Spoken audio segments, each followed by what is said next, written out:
A boy sat quietly, petting his cat, reflecting on the emptiness of his old life. Now awakened to a new world, he discovered a future filled with hope and possibility. Gifted with a mysterious trade skill, he could summon anything from his former world. A fierce beast charged at him, but fear didn't hold him back. Elsewhere, a warrior sensed the shift as something unknown entered their world. After losing his parents, the boy had been raised by his grandfather, who had now passed away as well. Days drifted by in a fog of grief, with time slipping past unnoticed. Rejection from job applications deepened his despair, and his isolation grew heavier. Voices of judgment and doubt haunted him, echoing his failures and insecurities. Only his loyal cat remained by his side, offering quiet comfort in the silence. The boy decided to stop dwelling on regret and return to job hunting, finding brief comfort in his cat's presence. While sorting through old belongings, he discovered a small box containing forgotten rings. One ring fit his finger perfectly, but his cat suddenly snatched it away. In an instant, the world around him shifted, and unfamiliar scenery replaced his room. Wide mountains and open land stretched before him, confirming he was no longer in his old world. The boy held his cat tightly, confused and shaken by the sudden change of scenery. Piecing it together, he recalled the ring and realized it must have caused the shift. He searched frantically, fearing he had lost the ring somewhere on the ground or worse. To the cat, doubt filled him, as he questioned whether the ring's disappearance was connected to the strange event. Looking at the vast sky, he began to accept the impossible. He had been transported to another world. He stood frozen, overwhelmed by the reality of being stranded in an unknown land. Desperately, he tried to activate a special ability, hoping for a miracle. Nothing happened, and he sank into hopelessness while his cat floated nearby. Suddenly, the cat soared into the air, revealing unexpected powers. Realizing the cat might hold the key to survival, he regained a sense of determination. A glowing screen appeared, revealing what seemed like the cat's status window. But a sudden realization struck him. It wasn't the cat's screen at all. It was his own, showing two unique skills, trader and appraisal. Testing his new skill, he focused on the cat and activated appraisal. The results confirmed that Nike possessed powerful elemental magic far beyond his own. Accepting his situation, he decided to focus on strengthening his appraisal skill to survive. Deep in the forest, he practiced on a towering tree, uncovering useful data. Curious, he switched to the trader skill, hoping for more than basic information. A strange light surrounded him as the trader ability activated with force. Nike reacted defensively, startling him into apologizing for triggering it unexpectedly. He apologized to Nike, asking the cat to stay back as he tested his ability. With focused energy, he unleashed power that split a massive tree in half. As the dust cleared, he looked back with a grin, eager to demonstrate more. Once again, he directed power toward a new tree, drawing out another reaction. Though Nike remained annoyed, he pressed forward, ready to push the skill further. He placed the harvested tree into the item box and selected the trade option. The points accumulated, and he envisioned exactly what he needed. A pair of sneakers materialized in his hand, proving the system worked. Overwhelmed with excitement, he realized the trader skill was his breakthrough. With a clear plan and fresh shoes, he felt ready to survive and profit in this world. Energized by success, he intensified his efforts, destroying trees with precision and focus. He began collecting larger items, including towering trees and even a massive rock. Using his points, he summoned an electric chainsaw to test utility and space. As he turned to eat, Nike hissed sharply, signaling an approaching threat. Something heavy crashed to the ground, forcing both of them to react instantly. A massive black tiger emerged from the woods, radiating power and menace. Its size dwarfed any wild beast he'd seen, far more terrifying than any bear. Panicked, he tried to store it away, but the system rejected living creatures. Desperation set in as he searched for any tool that might help him fight. He steeled his nerves, planning a first strike before the beast could react. He recalled the trader skill's 100-meter range, useful for summoning and storing objects. With a new plan, he aimed at the ground beneath the charging beast. As the tiger lunged forward, the earth vanished, causing it to drop. In a flash, he summoned a shipping container filled with liquid nitrogen. The freezing trap locked the beast inside, its roar echoing as the temperature dropped. The ground sealed shut with a loud clang, and he peeked out cautiously, confirming success. Relieved, he proudly asked his companion for feedback, expecting praise. But the tiger reappeared, unfrozen and angrier, with a wolf emerging alongside it. He panicked, desperately trying to summon a weapon as Nike growled defensively. Suddenly, water bullets blasted the enemies. Nike had unleashed a powerful spirit magic attack. The tiger charged again, ignoring the wounds from the last attack. Frantic, He scanned his inventory for anything that could block its path. The monster closed in while he stood frozen, fists clenched in fear. Driven by desperation, he resolved to fight, knowing escape was no longer possible. As the tiger leapt, time seemed to slow, his mind clear and focused. A massive boulder smashed down, pinning the black tiger just before it could reach the boy. Panting, he confirmed the tiger was truly defeated and sealed its body to be safe. Hunger set in as he looked to the horizon, deciding it was time to regroup. He restocked food, weapons, and erased evidence of the battle. With Nike ready, he launched a drone to scout a nearby caravan. Daichi spotted travelers approaching across a vast quiet landscape and decided to greet them. He awkwardly introduced himself, trying to appear friendly while holding his pet cat. The travelers were surprised to see a man accompanied only by a long-furred feline companion. Curious, they asked if cats were rare in the region, prompting Daichi's explanation. Daichi introduced himself and Nike, his partner, as the travelers admired the unique feline. Daichi introduced himself with a flustered expression, as the girl revealed her name, Alicia Heartland. Alicia's companion scolded her for being careless, questioning Daichi's claim of being a lone merchant. To back his cover, Daichi showed off his gear, presenting his tools and supplies convincingly. He cleverly displayed a canned drink, confusing them by implying it was a magic tool. Internally, Daichi confirmed that magic tools did exist, validating his assumption from the status screen. Daichi placed his strange tool on the ground, encouraging the two women to inspect it for themselves. Curious, they examined it. One admitted it wasn't magic, the other found it incredible. When Daichi asked to join their journey, they hesitated. He offered to meet their leader in town. Suspicious, one examined his hands and denied his skill with weapons. Daichi laughed off the accusation, exposing his lack of combat experience. Daichi spotted two travelers in the distance and cautiously approached, trying to appear harmless. He greeted them with a nervous smile, holding his cat Nike. One of the girls watched him closely, to ease suspicion, he explained. He was just a man with his pet. The girl asked if he was traveling alone. Daichi confirmed and asked about local cats. She found Nike unusual. She introduced herself as Alicia. Daichi tried to appear casual, explaining his speech as friendly and age-appropriate. He was warned not to act suspiciously, though both women confirmed he did seem questionable. The caravan came into view, a long line of wagons pulled by horses, moving slowly. A stern man emerged, asking Daichi if he was the one seeking to travel with them. Daichi introduced himself. The man, Klaus Bertram, confirmed his identity as the caravan leader and president. Daichi confidently presents his trade proposal, fully aware of its bold nature. He offers a pouch of goods at cost, surprising the merchant with his unexpected generosity. The merchant questions if Daichi understands the product's true value. Daichi explains its commonality back home, yet admits its value depends on location. Impressed, the merchant reveals the pepper's worth in this land is many times higher. The caravan leader explains that pepper is a rare and imported luxury, only affordable by nobles and the wealthy. He quickly realizes Daichi lacks a permit to sell, suspecting him to be a foreigner from another continent. While his origins are confirmed, Daichi asks the group to keep his background secret to avoid unnecessary trouble. Daichi appreciates their understanding as the atmosphere settles, easing the tension slightly. The leader proposes an alternative, offering something other than money in exchange for the pepper. Daichi expressed his intent to become a merchant in this country, despite being a foreigner. He asked for knowledge and support, confident in his ability to build trust.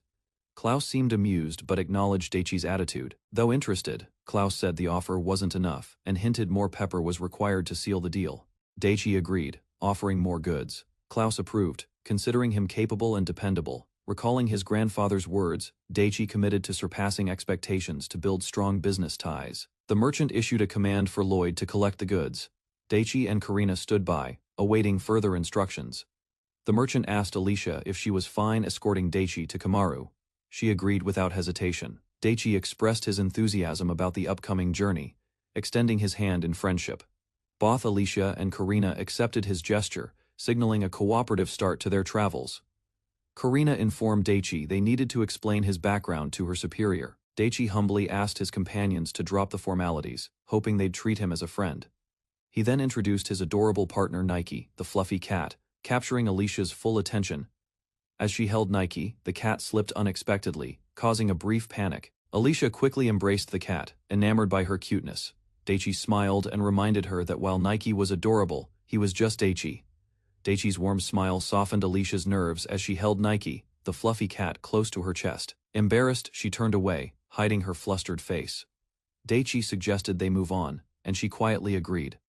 Flustered again, she addressed him formally but quickly corrected herself, calling him just Daichi. She hugged Nike tightly while Daichi teased her. Nike suddenly sensed something and reacted. Far away, the merchant leader discussed Daichi's potential with Lloyd. Two men analyzed the newcomer over dinner, noting his refined hands and quick thinking. They debated whether he was the son of a rich merchant or a naive noble. They speculated the pepper container came from an item box, a rare magical tool. They recalled how item boxes work powered by magic, time, stilled, and usable, only by the owner. In contrast, magical bags were simpler and time-bound. The elders discussed the young outsider's origins and his possession of a rare item box. Despite his unfamiliar background, his knowledge and demeanor earned their cautious respect and silent interest. With confidence and his cat companion, the young boy's new adventure in this world began. The merchant and his companions approached the camp, preparing for the next task. He examined a glass cup, noting its rarity in this world's standards. A girl nearby requested help with the fire, drawing the group's attention. Permission was given, and curiosity rose about how she'd start the fire. With effort and flint, a strong flame erupted, surprising the onlookers. The boy watched fire spirit magic in action, amazed by its daily use and simplicity. He learned that non-fire users relied on magic tools or flint to start fires. Curious, he asked if all magic tools were usable by anyone with magic. She hinted deeper truths. She explained how magic determined job opportunities, leaving non-users disadvantaged and dependent. Memories of financial struggles in his old world resurfaced, mirroring the gap in this one. Asakura realized that magic determined one's worth in this world, a thought that weighed on him. Accidentally saying it aloud, he startled the girl, then quickly covered his mouth in regret. She smiled gently, assuring him that she had grown used to such comments. Despite her limitations, she felt blessed, surrounded by kind people and a supportive job. Inspired, Asakura resolved to use his ability to support those without magic. Asakura became excited at the idea of disrupting the world's values using his knowledge. He planned to help non-magic users by introducing Earth's technology to equalize their lives. He presented a lighter to Colette, claiming it could start fires easily. The group examined it with curiosity, surprised by its gem, light clarity and compact size. Colette hesitated, mistaking it for a rare and expensive magical artifact. The group watched anxiously as the unfamiliar tool clattered to the ground. Asakura calmly reassured Colette, encouraging her to use it without hesitation. She carefully struck the lighter, producing a steady flame that caught the kindling. A warm fire lit up the space. Colette admired the device's simplicity and usefulness. Smiling, she praised his tools and believed his mission to help others would succeed. Asakura offered the lighter as thanks, surprising Colette with the unexpected gift. As he turned to leave, Colette objected, insisting the item was too valuable to accept. Their conversation was interrupted when a towering figure approached the group. The man was introduced as Captain Jeffrey, leader of the escort party assigned to protect them. With a grin, Jeffrey confirmed he would accompany them on the journey to the next town. Alicia confirmed she was tasked with watching over Asakura, who took the comment lightly. As the group walked off, Colette hesitated, staring silently at her empty dishes. Later that night, Asakura lay inside his tent, reflecting on the day's events. He was surprised the lighter's appearance impressed more than its function. Alicia entered, informing him the company president requested his presence immediately. Asakura prepared himself, wondering if there was an issue with the pepper he supplied. Outside, the camp buzzed with laughter and chatter, contrasting his nervous thoughts. He entered the tent, greeted by the president, and invited to sit down. He offered to replace the goods, concerned there had been a complaint. The president praised the pepper's quality, but revealed there was another reason for the meeting. Asakura clarified that the lighter belonged to Colette and wasn't taken from her. Colette explained she'd been asked about the item, though she knew nothing of it. The president warned Asakura of its immense worth, catching him off guard. He described it as a luxury product, likely used by nobility in their society. Its value came from accessibility usable, even by those without magic. Unlike typical magic tools, the president explained that the lighter's glass-like case held significant value, similar to rare materials. Asakura realized selling such items recklessly could cause unintended consequences in the market. Pretending it never happened wasn't an option. They had to handle the situation carefully. Another item, a glass cup, was also deemed suitable only for the upper class. A glass rose sculpture was revealed, reinforcing the luxury appeal of his products. Asakura unveiled the glass rose, uncertain if he had once again gone too far. The beautiful design stunned the onlookers, but sudden panic gripped the girl. A sword flashed between them. Karina had reacted instantly to protect the scene. She quietly apologized, stating she had simply lost her composure before stepping back. The president and Asakura exchanged apologies, while Karina warned him to stay close for safety. Asakura remained calm, hiding the fact he hadn't grasped how close the sword had come. He suggested Karina stay, and with approval, the tense meeting resumed. The president reminded Karina of their situation, prompting her full attention. Asakura clarified the item's identity, while the president explained its exceptional trade value. Astonished by the variety of items, they admired the glass's unexpected beauty and utility. The president noted the shine of the glass differed from that of the lighter's case. Asakura considered marketing strategies and hinted at offering the lighters as bonuses. He explained his approach, pairing the lighters with high-end glassware to build appeal among nobles. Though the plan was modest, the group saw no better option and agreed to proceed. A formal partnership was sealed with mutual understanding and commitment to work together. With a firm handshake, the merchant and president sealed their partnership, marking the beginning of a new venture. Asakura later apologized to Karina, acknowledging the misunderstanding during the tense moment. Though reassured, Karina still felt uneasy about how things unfolded. She expressed quiet concern, though others believed she handled her role well. To lighten the mood, Asakura offered his cat to Alicia, who gratefully embraced it. Asakura grinned, pleased that his plan to lift Alicia's mood worked effortlessly. Encouraged, she forced a smile, unsure if it looked natural but hopeful it was enough. Her awkward expression flustered her, while Asakura teased her again, drawing a glare from Karina latter. Asakura noticed whispers and stares following him around the camp. Karina explained rumors were spreading about the lighter, and more curiously, about his identity. Rumors about the boy's identity swirled. Some believed he was royalty in hiding. Others thought he was a noble chasing love. The group brushed off the wild stories, amused by the camp's vivid imaginations and curiosity. Suddenly, panicked villagers burst into the area, yelling about a monster threat they couldn't outrun. Horrified, they learned a horde of dangerous king apes was closing in. The knight stepped forward, commanding the others to stay close as battle loomed. A sudden roar from the forest halts everyone. Giant beasts known as king apes charge toward the camp. The commanding officer shouts for the large beast interception formation, prompting soldiers to rush into organized defense. Adventurers and guards take positions, archers lining up at the rear as melee fighters brace up front. Daichi stays behind, assigned to guard Alicia, while the front line prepares for battle. Alicia insists on fighting, but Daichi asks her to leave defense to him. Daichi learns about non-elemental magic, particularly how it strengthens the body and equipment through enhancement. As enemies approach, he wonders if he can use similar methods to protect himself in battle. A massive horde of king apes charges forward, screeching with fury as they close in on the defenses. The commander gives the signal, voice firm and loud, ordering the archers to release their volley. Arrows fly as the archers fire in unison, aiming to break the momentum of the charging beasts. Daichi watches as the apes leap midair, confident they can't evade the incoming arrows. To his shock, the arrows bounce off harmlessly. The apes roar, unfazed and still charging. The commander quickly shifts tactics, calling for immediate use of magic attacks. Flames and elemental spells rain down, striking the apes and sending several crashing to the ground. Despite losses, some apes reach the shield wall, clashing violently with the frontline defenders. Daichi watches the frontline clash unfold, concerned about the fighters, but reassured by Alicia's calm response. A sudden alert rings out: more king apes are charging in from the southern forest.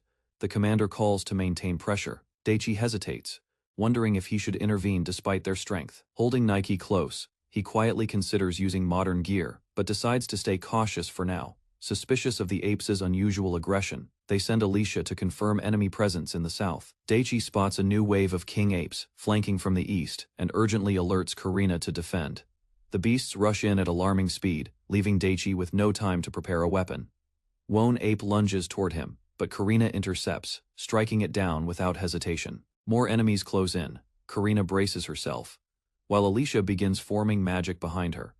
Seeing Alicia in danger, Daichi panics and shouts her name in desperation. A king ape breaks through the defenses, lunging straight toward Daichi with deadly speed. He reacts instinctively, launching a powerful kick that sends the beast flying backward.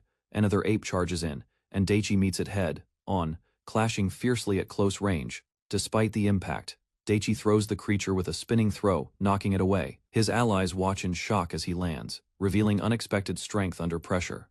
Daichi crashes to the ground, prompting immediate concern from Alicia and Karina as they rush to check on him. Injured and surrounded, the group begins retreating, but the king apes continue their relentless pursuit. One ape closes in, but Daichi strikes back while a soldier intercepts another from the side. Alicia freezes as a king ape appears directly behind her without warning. She turns in shock face with a beast ready to strike. Daichi shields Alicia from the beast's strike, bracing himself for the impact. Karina and Alicia shout in panic, fearing Daichi has been seriously hurt. To everyone's surprise, Daichi remains standing, confused that the attack didn't hurt at all. A sudden realization dawns: his body was reinforced by non-elemental magic all along. He recalls earlier moments, noticing the slowed enemies and enhanced strength were already signs. Daichi grips his knife tightly and drives it into the ape's side, confident in his control. With enhanced strength and gear, the blade slices cleanly, surprising him with how effective it feels. He quickly joins Karina in combat, reinforcing her position and attacking with precision. Another beast charges him. Daichi strikes again using the enchanted blade, but the knife doesn't pierce deep enough, and the beast thrashes violently in response. Daichi faces the ape's open jaws, but stays calm as it lunges in close. He smirks silently, confident despite the danger closing in. Karina prepares a counterattack. With swift movement, she slashes through the enemy with precision. After the strike, she calmly collects herself. Daichi, stunned, watches her with newfound admiration, lost in thought. Daichi's trance breaks as the others call out. Concerned he's taken a hit, Daichi checks on the girls, relieved they're unharmed, while they worry more about his condition. They regroup near the tents. The enemies are thinning out, and the defense line holds firm. Daichi urges Karina to support the front. She pauses, silently considering his determination. The enemy's flanking plan has failed. Their retreat begins as morale breaks. Karina smiles gently. Daichi quietly notes how much calmer she looks now. Daichi notices blood and tries to check his injury, but Alicia immediately offers to help. She prepares water magic to clean the wound, ignoring his protest to do it himself. Alicia insists, gently wiping his face while Daichi allows it, flustered but thankful. As she cleans him up, he realizes she's using water spirit magic naturally. Surprised, Alicia shyly responds, while Karina silently observes their growing understanding. Daichi reflects on the difference between elemental and spirit magic. Explaining their structure and traits, he deduces Alicia's abilities, realizing spirit magic is more efficient and potent than elemental types. Trying to avoid offense, he casually claims he just assumed she had the superior type. Karina and Alicia stare silently, unconvinced by his reasoning but amused by his logic. A knight nearby explains how rare spirit users are, shocking Daichi with the low numbers. Daichi admits his lack of knowledge and asks for guidance, prompting Alicia's teasing response. The girls agree to help him learn, though Karina seems slightly reluctant. Daichi jokingly offers to honor them with a statue, which both girls firmly reject. With the battle finished, they consider helping the wounded and checking on the aftermath. Karina wonders why the apes attacked. Daichi has guesses, but others may know more. Daichi reflects on the rarity of spirit magic and the danger of revealing his appraisal skill. Walking with the others, he realizes survival is difficult, even with strong abilities. Daichi smiled confidently, ignoring his bruises. She watched from beneath the blanket, puzzled by his relaxed expression. Memories of the battle returned. He had faced the monster unarmed, calmly placing himself between her and danger. Even as the creature attacked, he smiled. She couldn't understand his expression in that moment. It reminded her of fairy tale strong, fearless protectors standing tall without hesitation. But doubt lingered. Was he truly that kind of person? Daichi smiled with ease, unaware that his calm demeanor left others speechless and confused. She sat up in bed, silently watching the glowing camp outside, her thoughts tangled. The morning erupted with surprise as she learned Daichi had never ridden a horse, yet joined the journey anyway. Even while riding in a high-quality coach, he complained, unbothered by the nobles around him. Whispers followed him. Though treated as a guest, Daichi questioned why people kept their distance. A strange glow from Daichi's tent caught everyone's attention. Though confused, he brushed it off casually. He was advised to consult the others before publicly revealing his unusual tools again. Curious, she asked about the device he had used. He teased that she could have just visited his tent. Embarrassed by the thought, she panicked, insisting a night visit would be improper. Realizing his mistake, Daichi awkwardly apologized for offending the young maiden. Daichi was shocked to learn both girls were older than him, despite claiming to be 22. They teased him, amused by his reaction, and quick attempt to appear mature. Flustered, He realized they saw him as a younger boy despite his protests. He dropped the subject, admitting his mistake and moving on as they continued their journey. Later they discussed a failed expedition. Only 5 survivors escaped the wrath of forest beasts. Daichi learned that baby apes were captured, enslaved, and used for labor, especially in the military. He was shocked at their high market price, with the youngest fetching the most gold. Though not criminals, the adventurers were held responsible for the destruction from the recent battle. Those unable to pay faced forced servitude. Daichi questioned the value of adventuring. A seasoned adventurer reassured him, it's not a bad job if handled wisely. Daichi listened as the others explained how the failed mission lacked proper investigation, leaving no search for survivors. Trying to understand local customs, he noted how using strength, enhancing magic around women might be rude. He was praised for adapting well, though Alicia was warned not to coddle him too much. Wanting to lighten the mood, Daichi suggested a break and reached into his bag. To everyone's surprise, he revealed modern snacks, delighting the group with unexpected treats. Daichi offered food from his homeland, explaining that the Japanese flavors might be a bit unfamiliar. Curious, the girls examined the snacks, while Daichi eagerly awaited their reactions. He unpacked more items from his item box, made accessible through a disguised magic bag. As they chatted, Daichi noticed something odd in their expressions. Sensing a change in tone, they reached Takura village, ending their break as the road ahead demanded their focus. Daichi joked about how some modern items, like sandwich wrappers, weren't meant for just anyone to see. With a break ahead, he suggested a walk through the outskirts of the village. Karina offered a better idea: explore the village itself after lunch, and Alicia agreed to scout first. They hoped Daichi could learn more by seeing local culture and visiting the village shops. Realizing his outfit stood out, Daichi agreed with their plan and appreciated their thoughtfulness. Alicia expressed how much she enjoyed Daichi's honest personality, leaving him startled by her boldness. Before leaving to scout, Karina estimated a short trip, while Daichi nervously agreed to wait behind. Settling into the coach, Daichi and Alicia were joined by curious animals from outside. Playfully, Alicia entertained the cat, but it pounced on her again with perfect timing. The game continued with laughter as Alicia got caught in a flurry of feline chaos. Alicia challenged the playful cat by enhancing her movements, determined to take the game up a notch. With surprising speed, she and the cat darted around the coach, leaving Daichi stunned by their energy. He realized even Nike could use enhancement, and Alicia had just uncovered it. Daichi quietly asked her to keep that secret between them, and she agreed with a soft gaze. As their moment lingered, Karina returned, catching them in an unexpectedly quiet, emotional stillness. Karina returned quickly, and the group welcomed her with relief. She informed them they would remain in the village for 2 days, signaling that unexpected trouble had emerged. The group receives unexpected news: they must remain in the village for 2 days. Due to damage from the previous night's battle with the king apes, everyone rests while lodging is arranged. With spare time, the protagonist is startled by a sudden suggestion for lunch. Karina cheerfully demands the sandwich he summoned, recalling his earlier craving. Everyone gathers, curious about the unfamiliar food from another world. The sandwich's soft texture surprises the girls as they examine it curiously. A cautious bite leads to immediate shock. Its flavor and softness exceed expectations. One girl savors every bite with glowing admiration, overwhelmed by the taste. Between bites, curiosity grows about the ingredients hidden inside the sandwich. With a grateful smile, she clutches the remaining sandwiches tightly as the boy offers more. New treats appear, drawing curiosity with their sweet aroma and strange appearance. The cat meows impatiently until it's fed, eagerly devouring its portion. Amused, the others watch as the cat demands even more attention and food. A companion takes a hesitant bite of a new sandwich, unsure of what to expect. A burst of sweetness stuns her. She marvels at the taste, asking in awe what it is. After tasting the whipped cream, Karina lights up in delight, praising its sweet flavor. Offered more, she hesitates, but his calm assurance convinces her. Grateful, she accepts with a smile, touched by his kind words and generosity. As the girls continue enjoying the treats, he quietly admits how easily he's swayed too. When asked about the cost, he simply brushes it off, prioritizing their happiness over expense. Karina glares quietly while continuing to eat, unimpressed by his shallow charm. The boy reflects on their past moments before presenting another dessert with a smile. He offers the treat to the girls, who eagerly accept as their cat observes closely.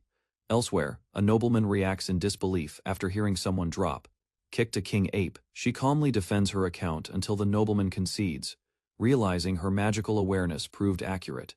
The nobleman listens, overwhelmed. As Karina finishes recounting the battle's events involving Asakura, she explains his restrained power fighting with only a knife suggesting hidden strength and enchanted gear. Doubt turns into awe as he admits no one could rival Asakura's non-elemental magic. They reflect on his lack of martial skill but impressive magical talent, hinting at a mystery. Despite appearing untrained, Asakura's behavior and knowledge suggest experience learned from skilled mentors. Speculation arises about Asakura's origins, with noble lineage from another continent being considered. Karina confirms his importance and is instructed to keep his identity confidential.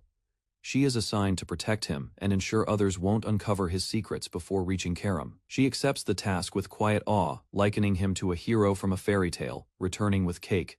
Asakura's cheerful presence interrupts her moment of reflection. In a quiet village lined with shops, new clothes are laid out for inspection. Asakura emerges in a simple outfit, seeking approval from his companions. Unsure, he notes it doesn't feel like his usual style, and the others agree. He considers more stylish options, but is warned not to draw attention if traveling.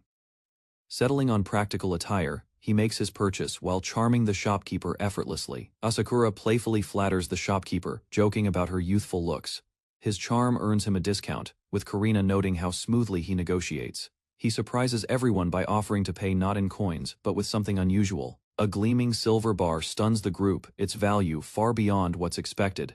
Karina rushes in, throwing coins instead, determined to avoid a financial disaster. Karina scolds Asakura for nearly overpaying again, suspecting it was intentional. Asakura casually suggests visiting another shop, but Karina insists otherwise. She redirects the group to the guild leader instead. Grabbing Asakura before he can object, dragged away.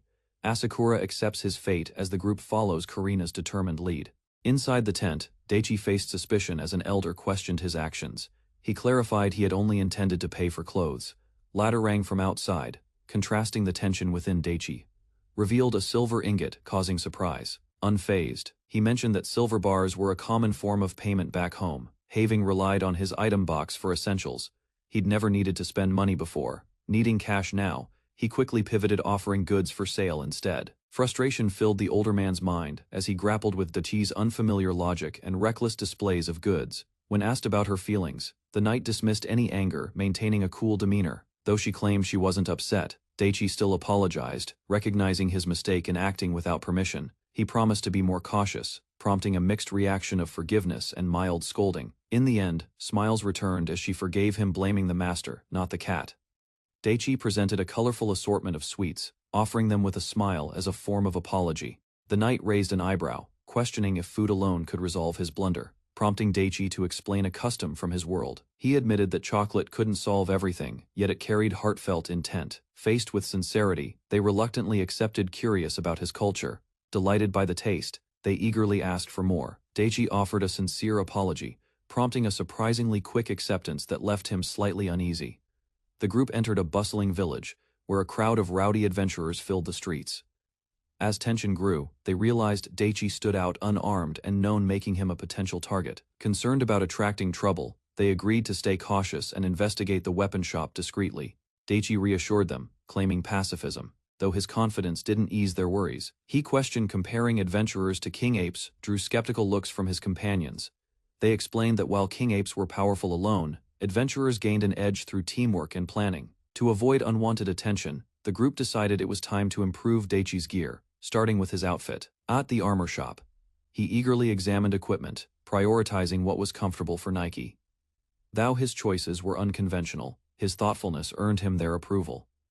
Daichi examined a massive shield, impressed by its size, though it didn't match his armor's style. For his weapon, he confidently chose a longsword, driven by fantasy RPG enthusiasm.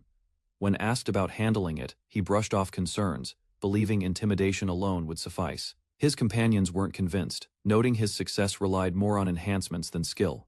Quietly, Daichi began to question whether magic users truly had the upper hand. Daichi reflected on how magic users dominated society, easily performing tasks like farming or fire starting. This imbalance, he realized, created a growing gap, one that pushed non-magic users further behind. He began to dream of affordable tools that could improve everyday life, starting with luxury goods.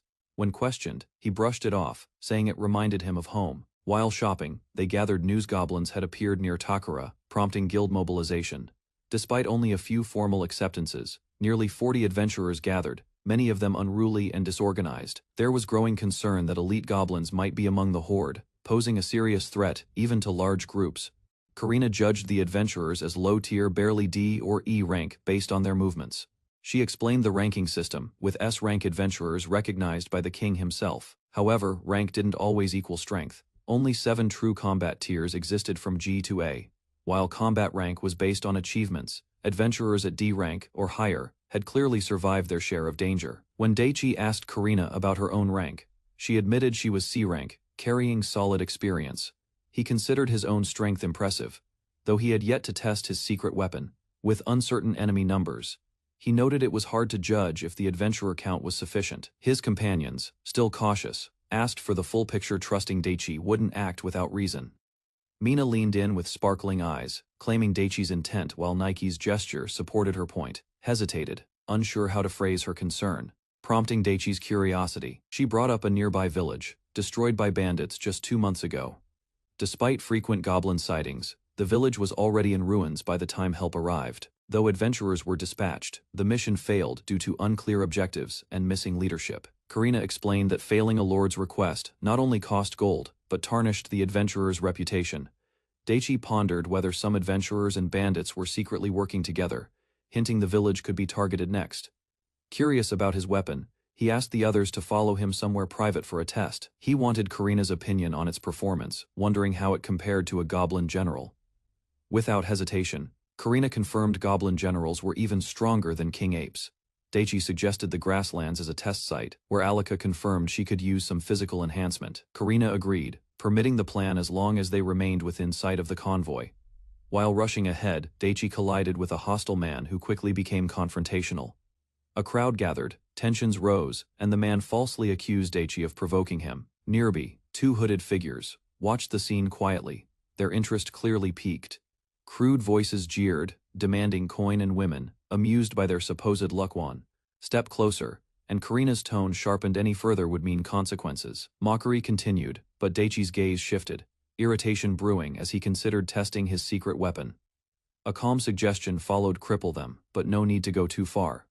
Killing, however, came with a financial penalty. To Daichi, that price on death felt disturbingly normal. Facing armed adventurers, he decided to go easy, just enough force to make them back off. Weapons drawn, the enemies charged despite warnings. With calm certainty, he confirmed he could strike hard without consequence.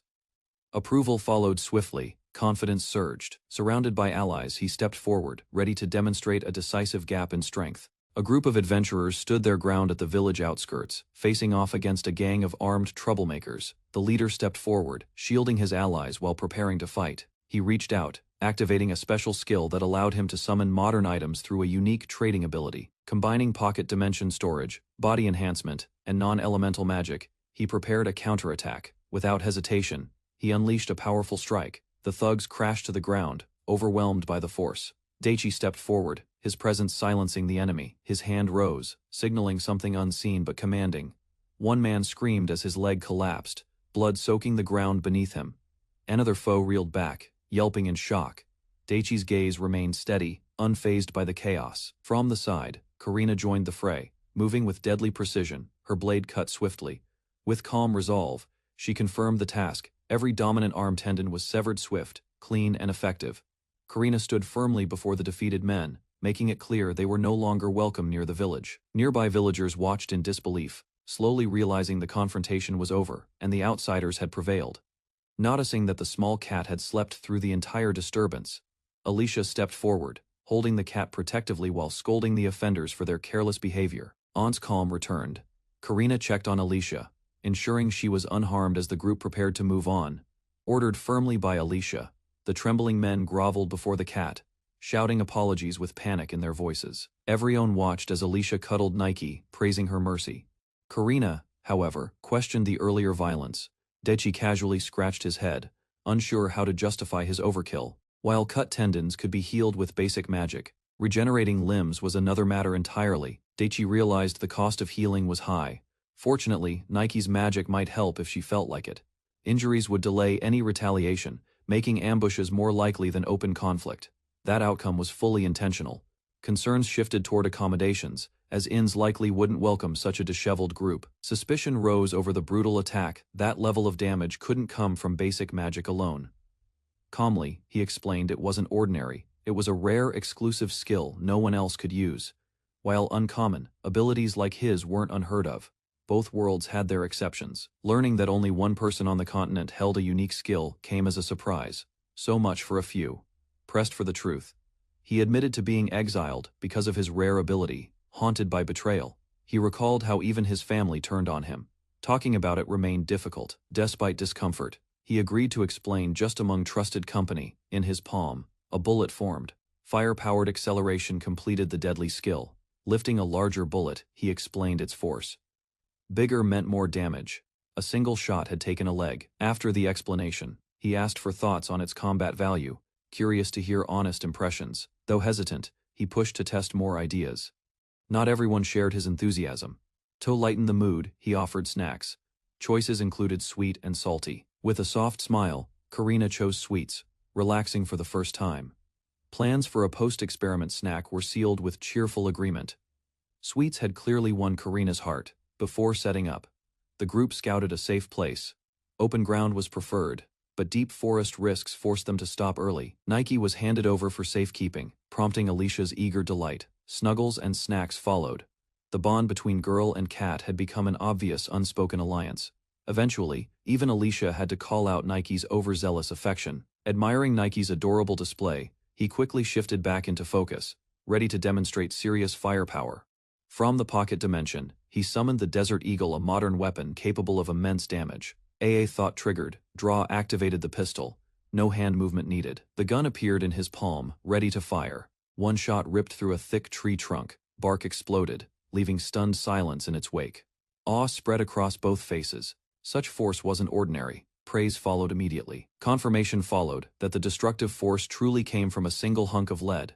No magical chant, no casting delay. Speed, not repetition, was the real challenge. Even seasoned mages couldn't match it. Comparison to a pistol emphasized the threat. Magic users, even at low ranks, had terrifying potential. Among non-magical folk, the ability alone made someone dangerous, regardless of skill tier. Faced with the question, he didn't hesitate. Offensive magic trumped all. Alicia clarified that only those ranked F or higher in the Mage Guild were officially called Mage's Adventurer. Ranks were separate. While snacks were expected, the main course turned out to be another weapon test. He warned them to watch closely. A massive shot blasted through the target zone, leaving everyone stunned by the raw force. Despite the result, he admitted his aim needed work. For reference, even high-ranking mages would struggle to pierce such a large tree. Bringing down a tree wasn't impossible, Karina noted, but piercing it cleanly was far tougher. Even with advanced magic, Alicia casually listed a few capable Earth users, hinting she had more in mind if accuracy wasn't a concern. In this world, Nike's water bullet rivaled high-ranking mage spells, despite seeming average by Isekai standards. Relieved, Karina joked about her fears he'd go further. He smiled. That level of power reserved for his trump card, Nike's spirit magic. With the sun high, the group paused for a snack, enjoying a rare moment of peace. While the others ate, he shifted the topic, hinting at an idea forming in his mind. He declared his plan to open a shop in the village, using his abilities in a new way. In a quiet village, Daichi resolved to launch a new experiment, setting up his first shop using his unique ability. As he shared his idea, curious adventurers gathered, intrigued by the possibility of something new. Reactions varied. Some showed excitement, others wary anticipation, wondering what strange tools he'd produce this time. He sought opinions from Alicia, an expert in magic tools, before approaching the guild leader for approval. He revealed modern tools, unfamiliar to the world, questioning if such items existed in this land. The unfamiliar tools left the group puzzled. They had never seen such objects before, and couldn't guess their purpose. Daichi demonstrated their use, striking a match and lighting a flame without any chant or magic circle. He clarified they weren't magical artifacts, anyone could use them, regardless of magical ability. He explained the science behind them, noting how even a single match could spark a proper fire. Alicia was stunned. These simple items could easily replace complex fire, starting magic tools. Daichi revealed his plan to sell modern tools to people without magic, opening access to practical alternatives. He expressed his desire to improve their lives, despite the market's tendency to ignore such customers. To counter that, he decided to price the items low enough for even the poor to afford. Though aware of how it might seem, he remained honest about his intentions. He proposed dividing his business efforts between the rich and poor, to serve both without bias. Concerns arose about supply and credibility if demand surged, but Daichi assured them of ample stock. He confirmed he could manufacture replacements easily, removing doubt about production capacity. Despite needing approval, he was determined to pitch his plan to the guild leader, with full confidence.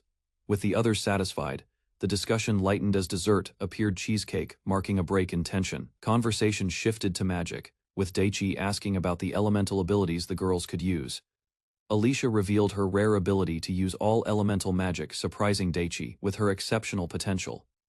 Karina urged secrecy, cautioning him not to pry deeper into matters that might be sensitive. Curious, Daichi asked about their ranks. Both women confirmed they were B-rank mages in the guild. Karina explained her rank stemmed from her mastery of wind and non-elemental magic, despite using a sword. Daichi wondered if she now wielded stronger enchanted gear than during her battle with the King Apes. Karina explained she had done her best against the King Apes, but lacked time to prepare her gear or enhancements. Daichi offered a treat, easing the tension as they shifted back to lighter conversation over dessert. Alicia admitted her lack of battle experience, having frozen in fear during the earlier confrontation. She revealed her natural talent for enchantment magic, leaning toward crafting tools rather than combat roles. Alicia described how enchantment infused elemental magic into compatible materials, forming practical tools like fire starters. Alicia explained that enchanted tools allowed those with minor magic to use elements they lacked. Daichi proposed multi-element tools, but the group clarified the complexity and limits of such creations. Advanced tools with adjustable output and safety features existed, but were costly and difficult to make. Karina explained that magic, including enchantment, was innate, something one had to be born with. Realizing his own limitations, Daichi admitted defeat in crafting magic tools, despite their technological appeal. Daichi reflected on Nike's growing usefulness, noting her potential in reconnaissance and water-based attacks. He asked Karina to demonstrate her wind magic scouting, hoping Nike could learn by observing.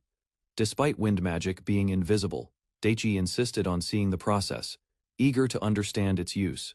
Karina activated her spell, and a visible disturbance rippled through the air, drawing everyone's attention. Nike's sharp reaction confirmed her awareness, signaling that she understood the nature of the magic. Karina sensed movement nearby, possibly human. Alarmed, she suspected it could be bandits hiding deeper in the forest. Alicia confirmed the count, 8 individuals. Her precise detection surprised the others with its clarity. Daichi began realizing Alicia wasn't as gentle and simple as she seemed. There was more hidden beneath. He noted others, including the guild leader, were likely concealing key details about Alicia's true nature. While Daichi considered the intruders might be adventurers, Karina readied her weapon, uncertain of their intent. Karina decided to keep the unknown group within scouting range, tracking their movement from a distance. Daichi admitted his lack of combat readiness, but recognized his overall ability in this world. They debated approaching, but Karina warned against reckless action without knowing the enemy's capabilities.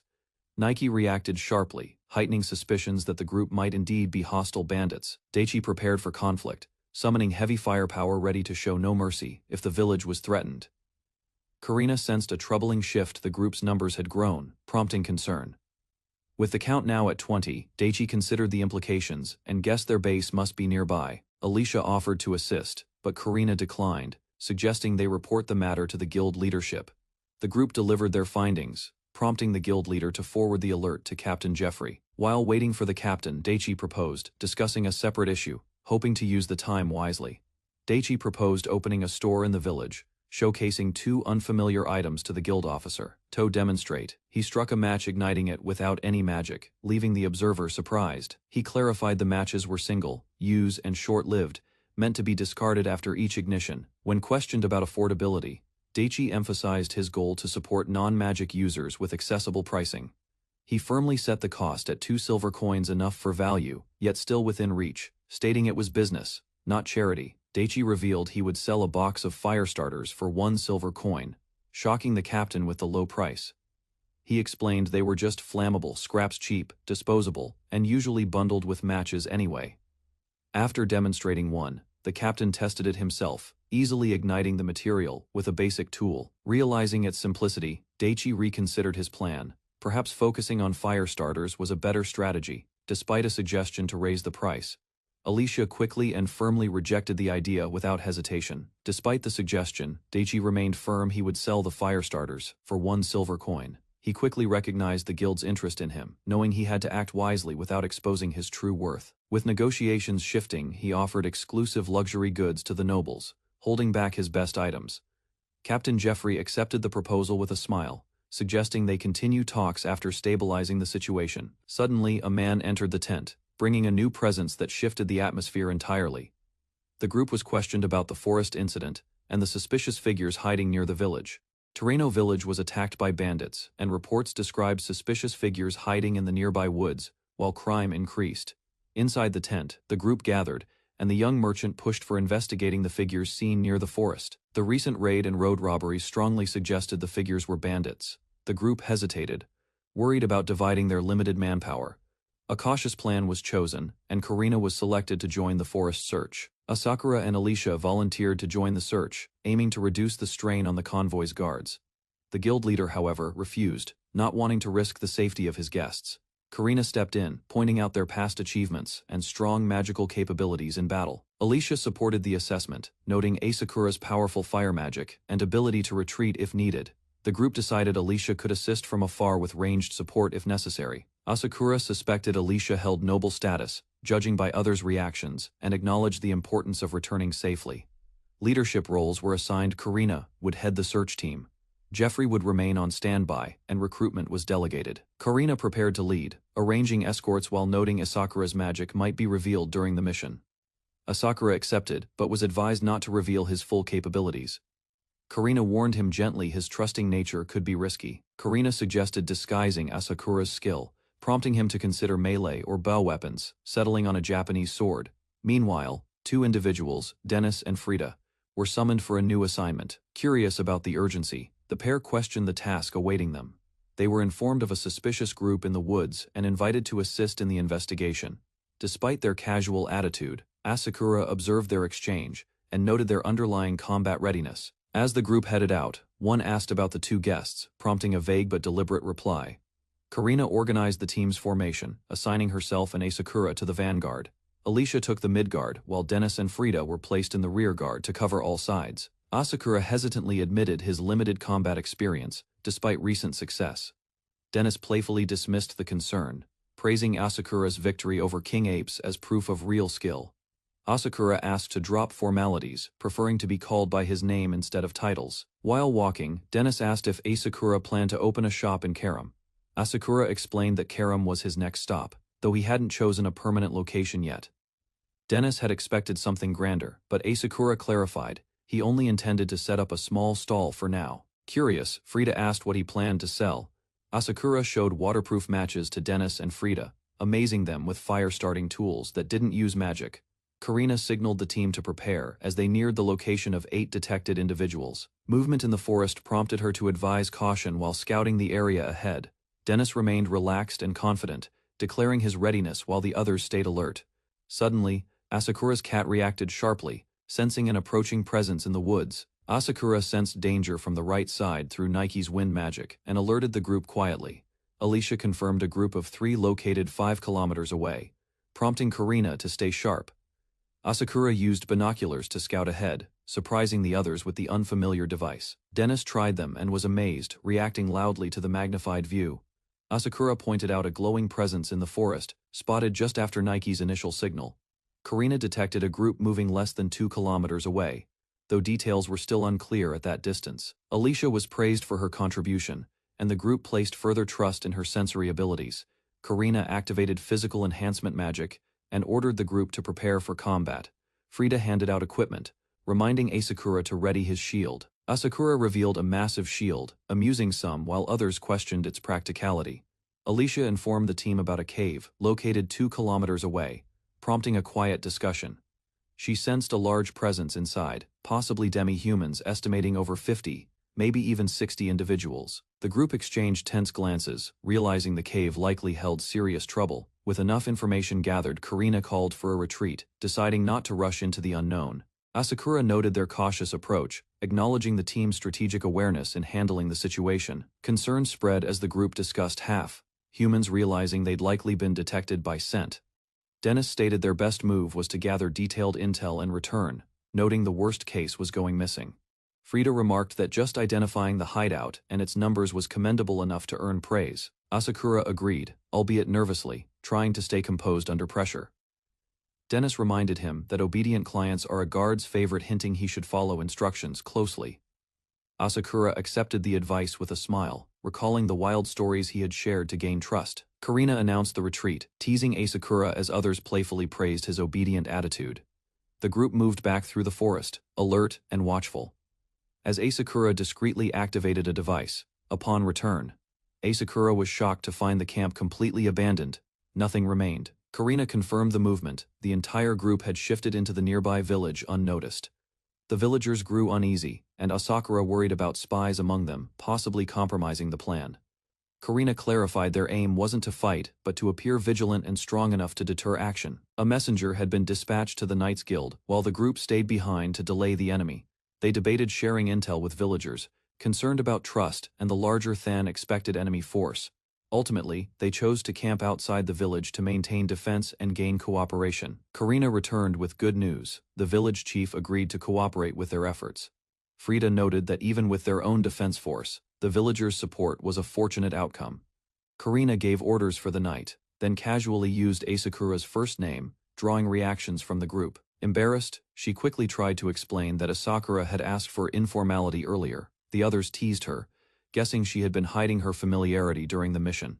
Asakura dismissed the teasing, accusing them of setting him up for rejection and playing it off. Frida pulled Karina close for girl talk, while Karina resisted the embarrassing interrogation. The teasing escalated, with Frida openly asking Daichi if he found Karina cute. Asakura gave a soft answer, admitting Karina was cute when nervous and even more so now. Karina froze in shock, overwhelmed by the sudden praise and everyone's joyful reactions.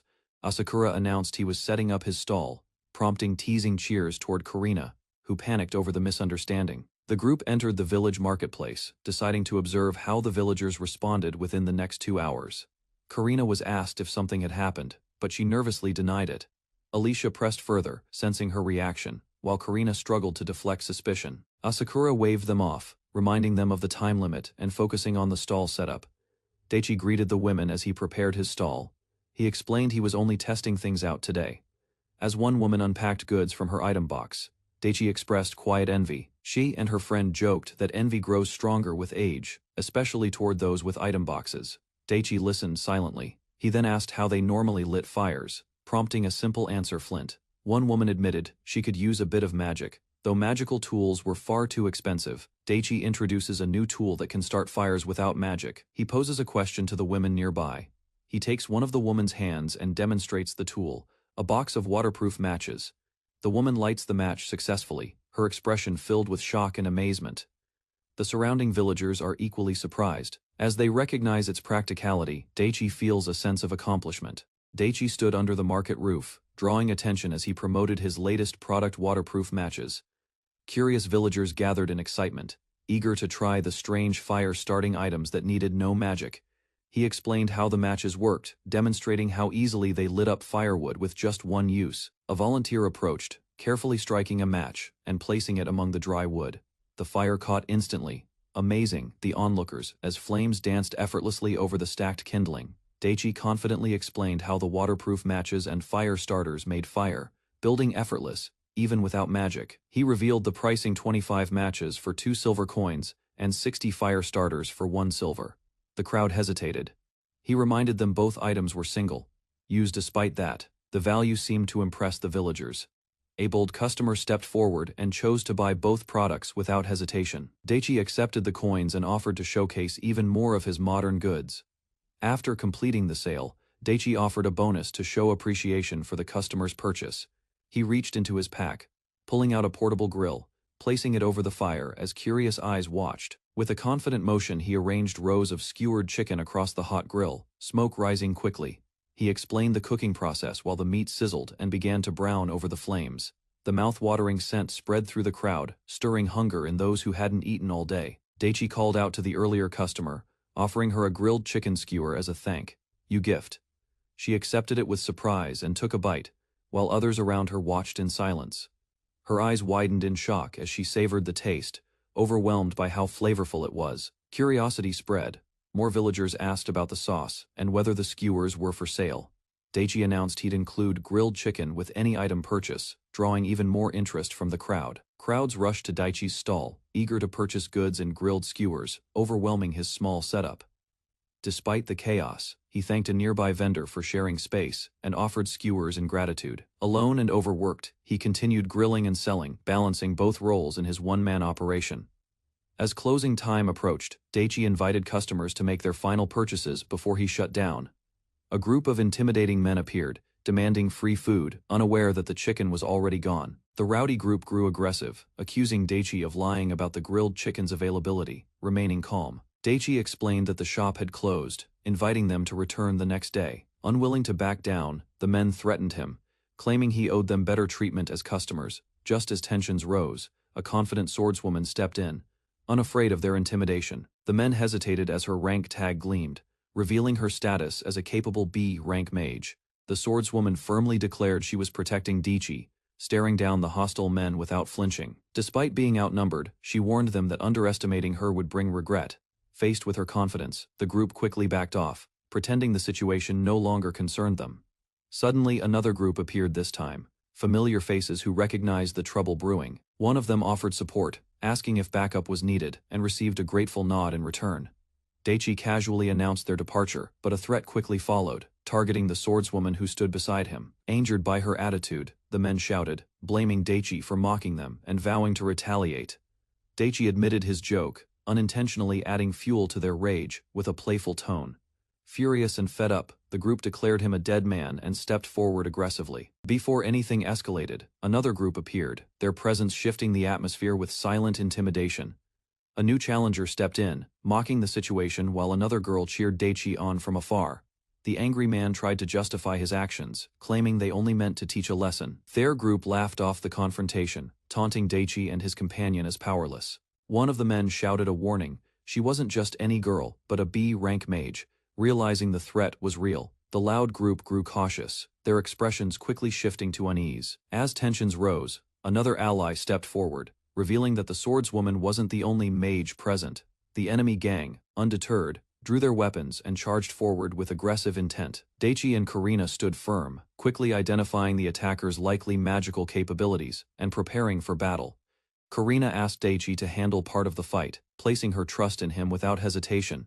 Daichi accepted without pause, bracing himself to counter with swift action and focused resolve. Daichi prepared for the fight, claiming he could handle both enemies, but Karina advised restraint. Despite her warning, the attackers charged forward with weapons drawn and confidence high. Moments later, they were defeated, and left crawling in pain on the ground, completely overpowered. Karina reminded them of her earlier warning, while the remaining thugs nervously pretended they had forgotten. Daichi approached calmly, questioning their purpose and confirming they were in town to handle goblins.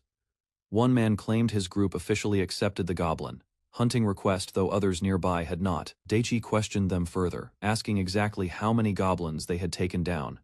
One by one, the men admitted their parties had killed none at all. Another group had claimed 11 kills, which raised suspicion in Daichi's mind. He pressed them for confirmation, and the answer came, yes, they were sure it was 11. Daichi asked for details about the party that claimed to have defeated 11 goblins. He shifted the question to another bystander, when the first hesitated to respond.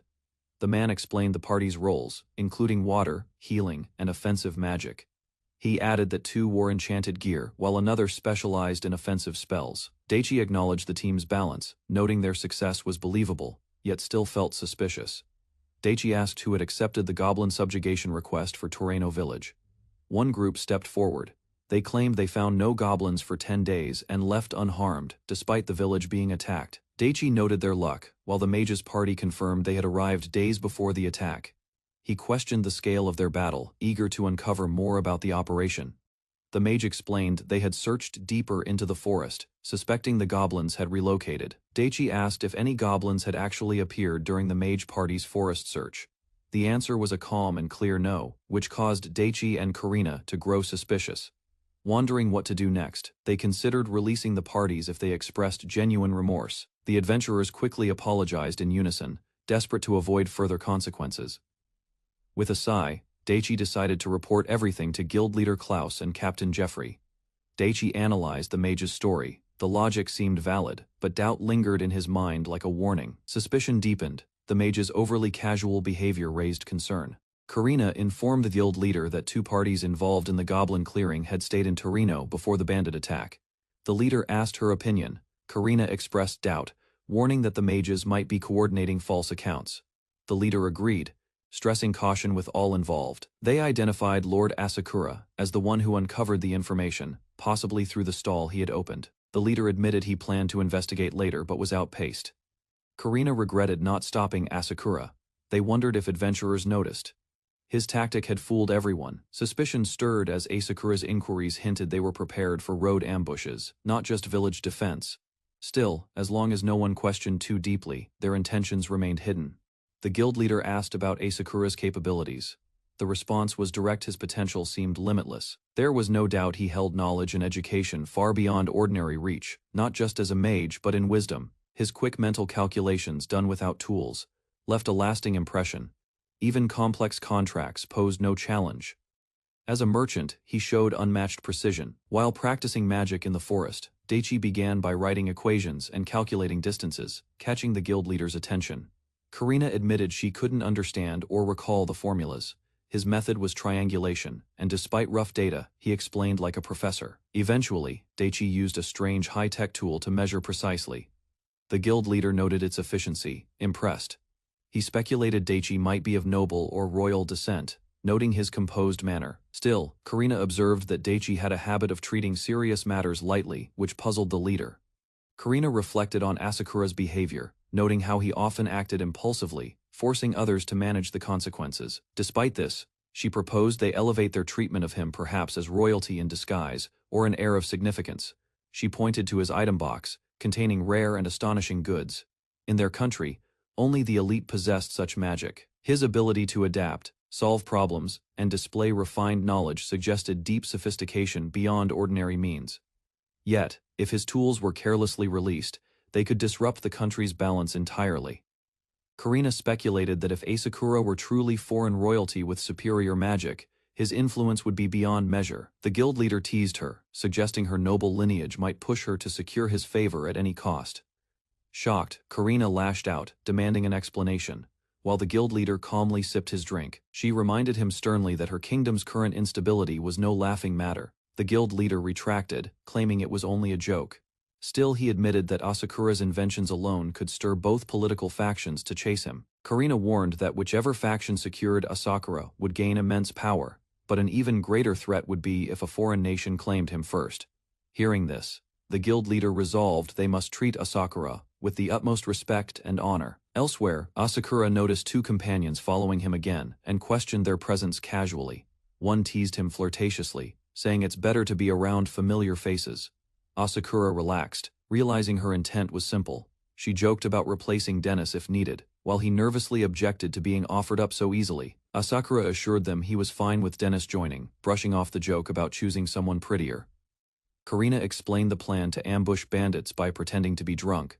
With Asakura's blessing, Dennis could drink freely, much to his delight. Karina noted that both Dennis and Frida were B-rank mages, skilled in both ranged and close combat, placing them on par with her.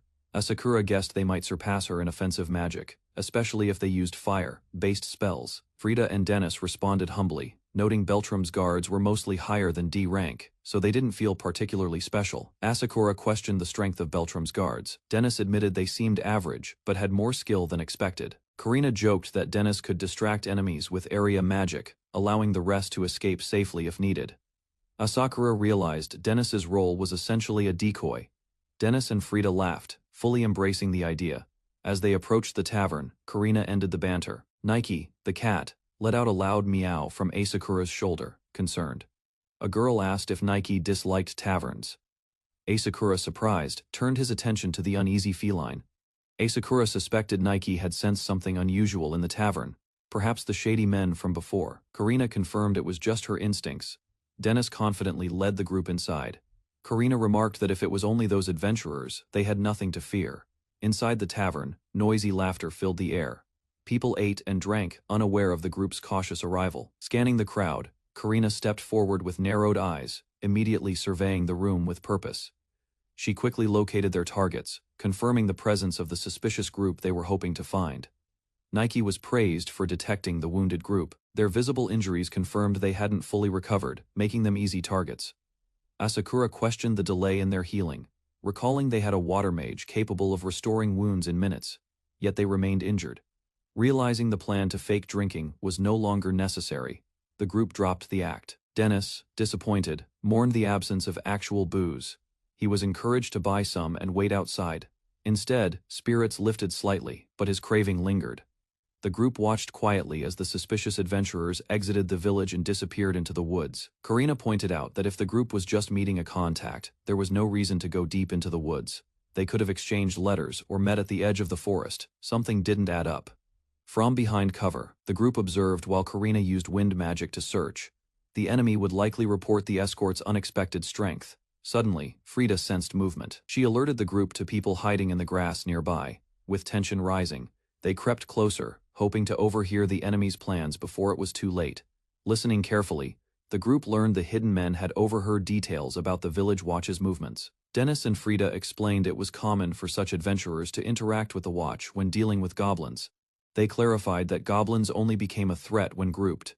As long as elites weren't involved, low-ranking adventurers were enough. Asakura suspected the situation wasn't that simple. A larger force might be needed if more goblins appeared.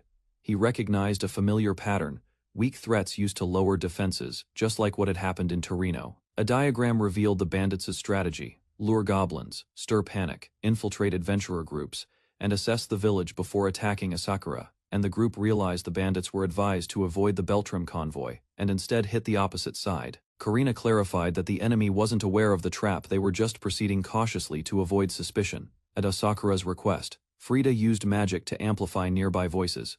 He listened carefully, straining to catch pieces of conversation. The eavesdropped dialogue revealed their unease: Beltram's convoy wasn't moving, and the village watch had started acting strangely. Asakura suggested Alicia use wind magic to eavesdrop on the bandits, who were puzzled by the Beltram convoy's presence in the village. The bandits speculated the convoy was spooked by the attack on Torino, a village they had previously raided. With a smug expression, one of them recalled how they had slaughtered everyone during that ambush without resistance. Frustration grew as the convoy remained stationary. One asked for a plan, while another warned things could get complicated if Beltram didn't leave. Surprisingly, they saw an opportunity instead. If the guild leader was present, this raid could surpass their last. The group listened in as some bandits debated the threat level. One insisted the village's defenses were too strong. Despite warnings, others mocked the concern, noting only 2 enemies had shown strength, one being a B-rank mage. Confidence rose as they revealed their side held 5 B-rank mages, causing visible concern among the listeners. Karina acknowledged the balance of power. A clash against equally skilled opponents now seemed inevitable. Tension spread through the group as 5 powerful B-rank mages approached. Daichi silently assessed the situation, recognizing the group's overconfidence. Cautious, a scarred man advised holding back. Their enemies were too unpredictable. Even from afar, their presence stirred unease in seasoned fighters. Recollecting a past encounter, the man remembered the strange abilities used. One fighter had cast unfamiliar magic that defied explanation, despite assuming it was simple earth magic. He realized he'd been shot with condensed lead, a technique he'd never seen before.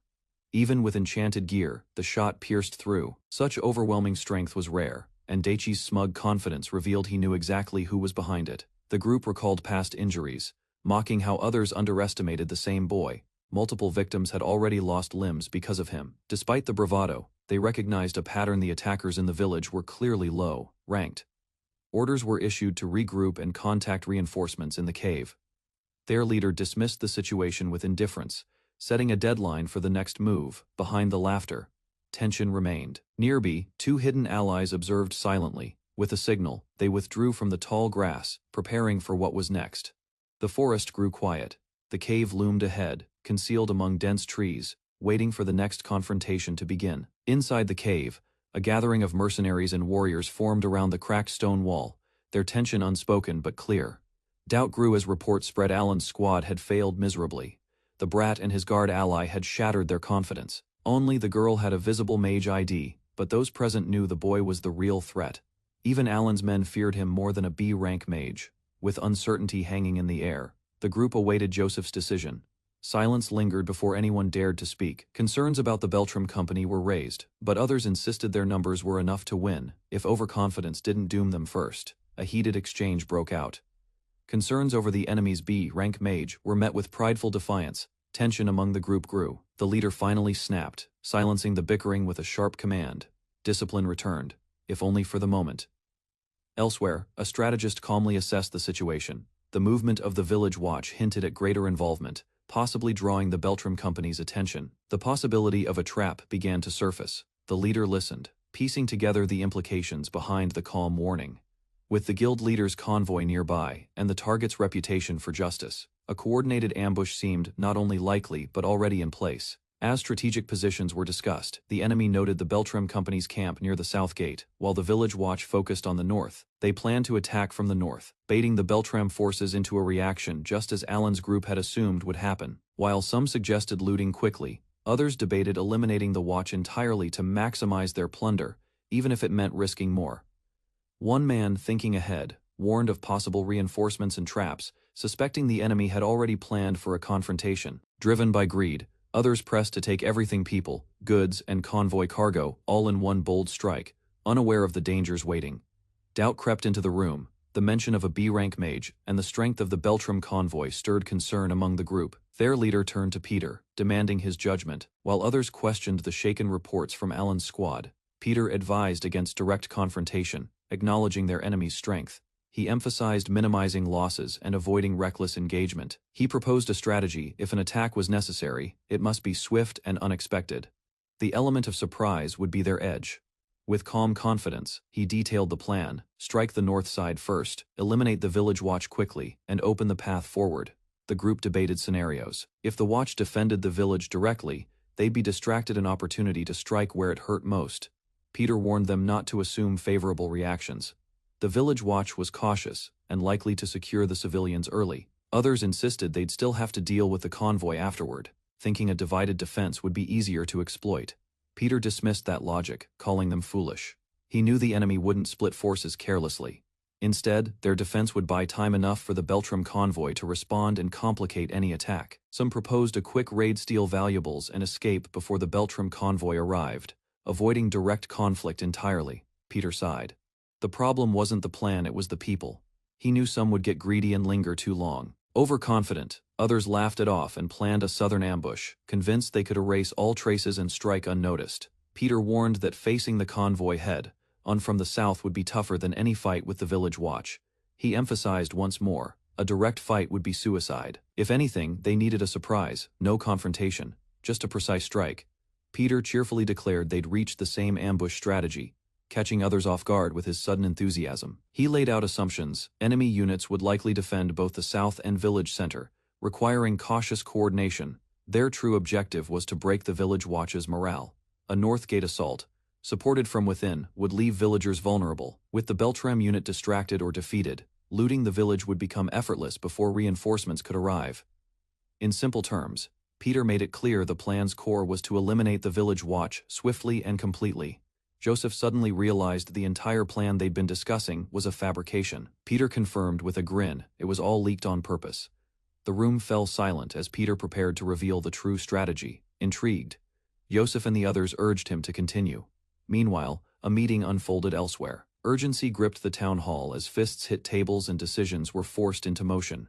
Reports detailed the bandits' attack on Torino village, prompting officials to coordinate efforts with the Takura town hall for a united defense. The agenda focused on 2 points: strengthening defenses before the knights arrived, and establishing better intelligence gathering moving forward. Over a casual meal, the group confirmed the town had accepted their proposed plan. Defenses were set, with the Beltram Company guarding the south and adventurers at the north. Strategically, the main force would remain near the village center, ready to respond from either direction or scale the walls if needed. The Beltram Company also advised relocating southern villagers to safety. Suspicious adventurers were placed with the watch to monitor them discreetly. Reassured, the leaders committed to the plan, prepared to shoulder the burden of frontline combat. With no better alternative from the village council, they took charge, knowing their strategy was now the only line of defense. With preparations finalized, the group rose from their meeting. Their next stop was with the guild leader to confirm the operation. Guild leader Klaus reviewed their plan and gave the order everything would proceed as discussed, without delay. Daichi outlined the strategy. He, along with Alicia, Karina, Dennis, and Frida, would lead the southern assault under Klaus's command. Meanwhile, the most mobile unit, led by Captain Jeffrey, would remain at the village center, ready for a swift counterattack. Alone at camp, Daichi examined his weapon. He doubted if even a Desert Eagle could break through the enemy's magical defenses. Daichi reviewed his options, knowing he couldn't identify the B-rank mages easily. Randomly attacking wouldn't work.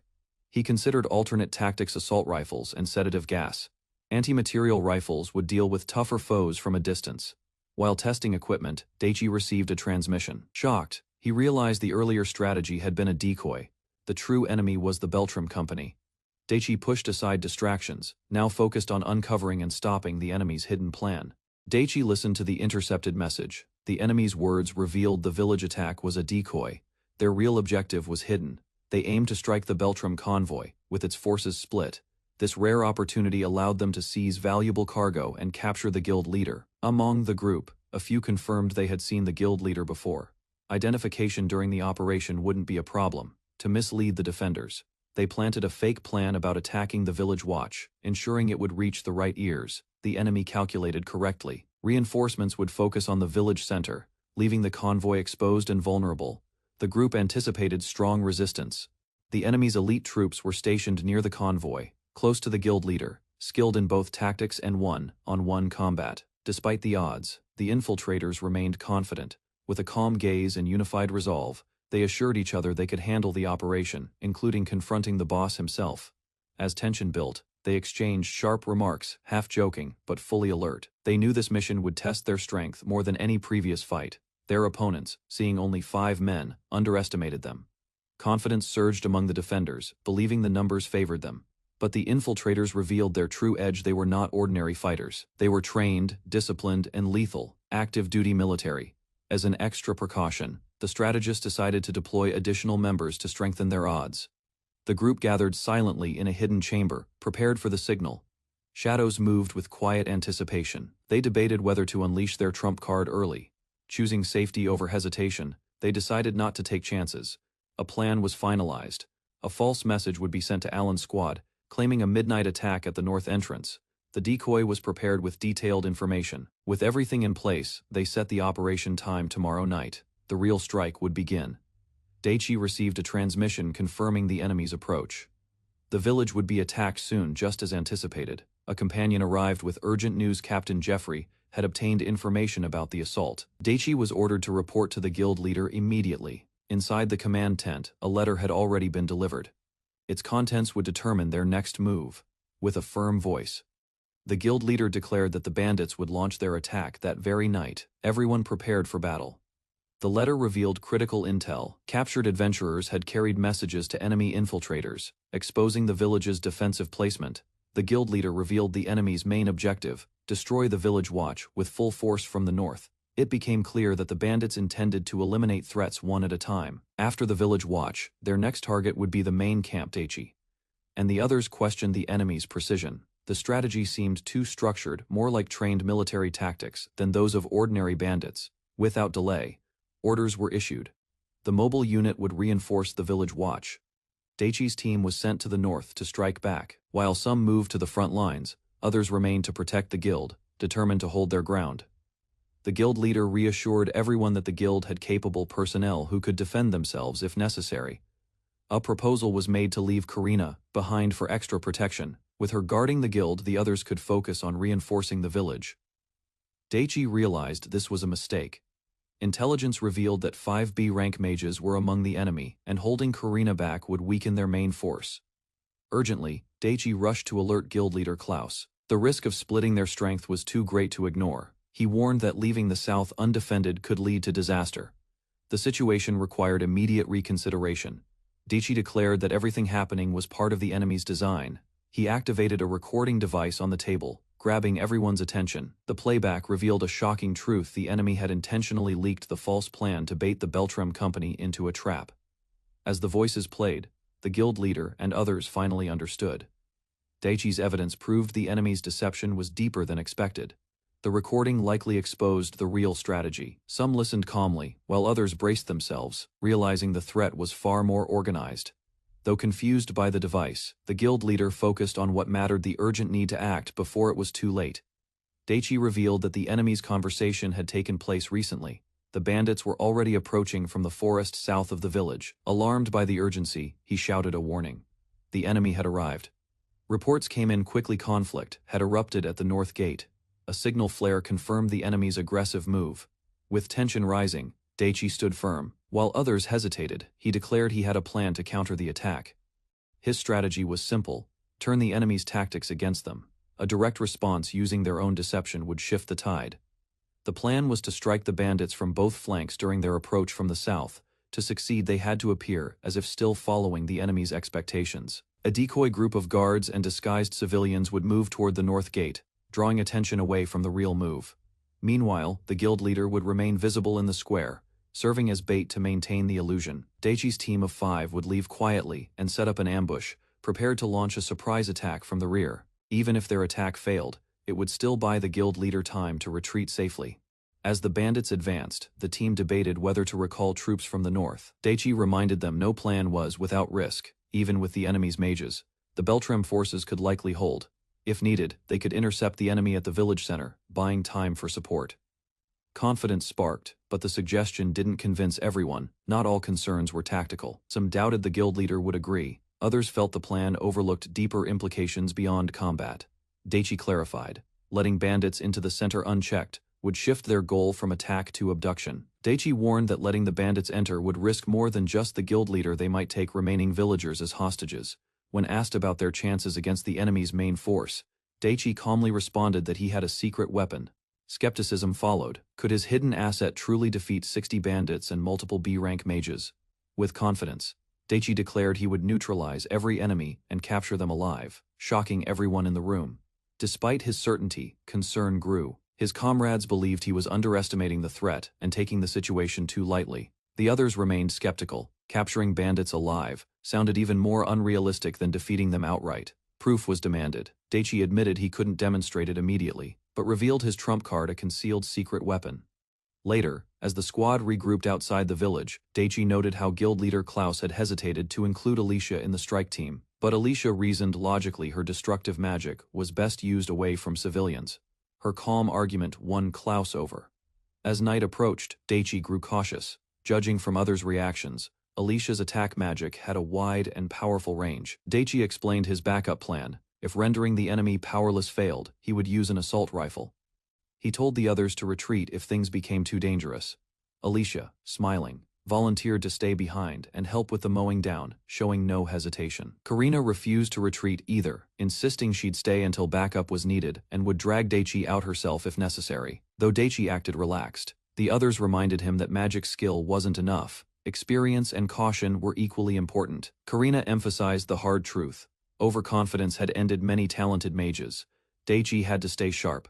Daichi quoted an old saying from his world: knowing both yourself and the enemy removes fear from any number of battles. Though some struggled to grasp the meaning, others admired his insight. He clarified, with accurate knowledge of both sides, even constant conflict could be endured. Their plan relied on that very principle. By using the enemy's strategy against them, they could achieve swift capture. Despite understanding his logic, Karina called him out. His plan, though clever, still reeked of recklessness. Daichi sensed their doubt. Lacking experience, he feared they saw him as just a knave, privileged outsider. Daichi felt no fear.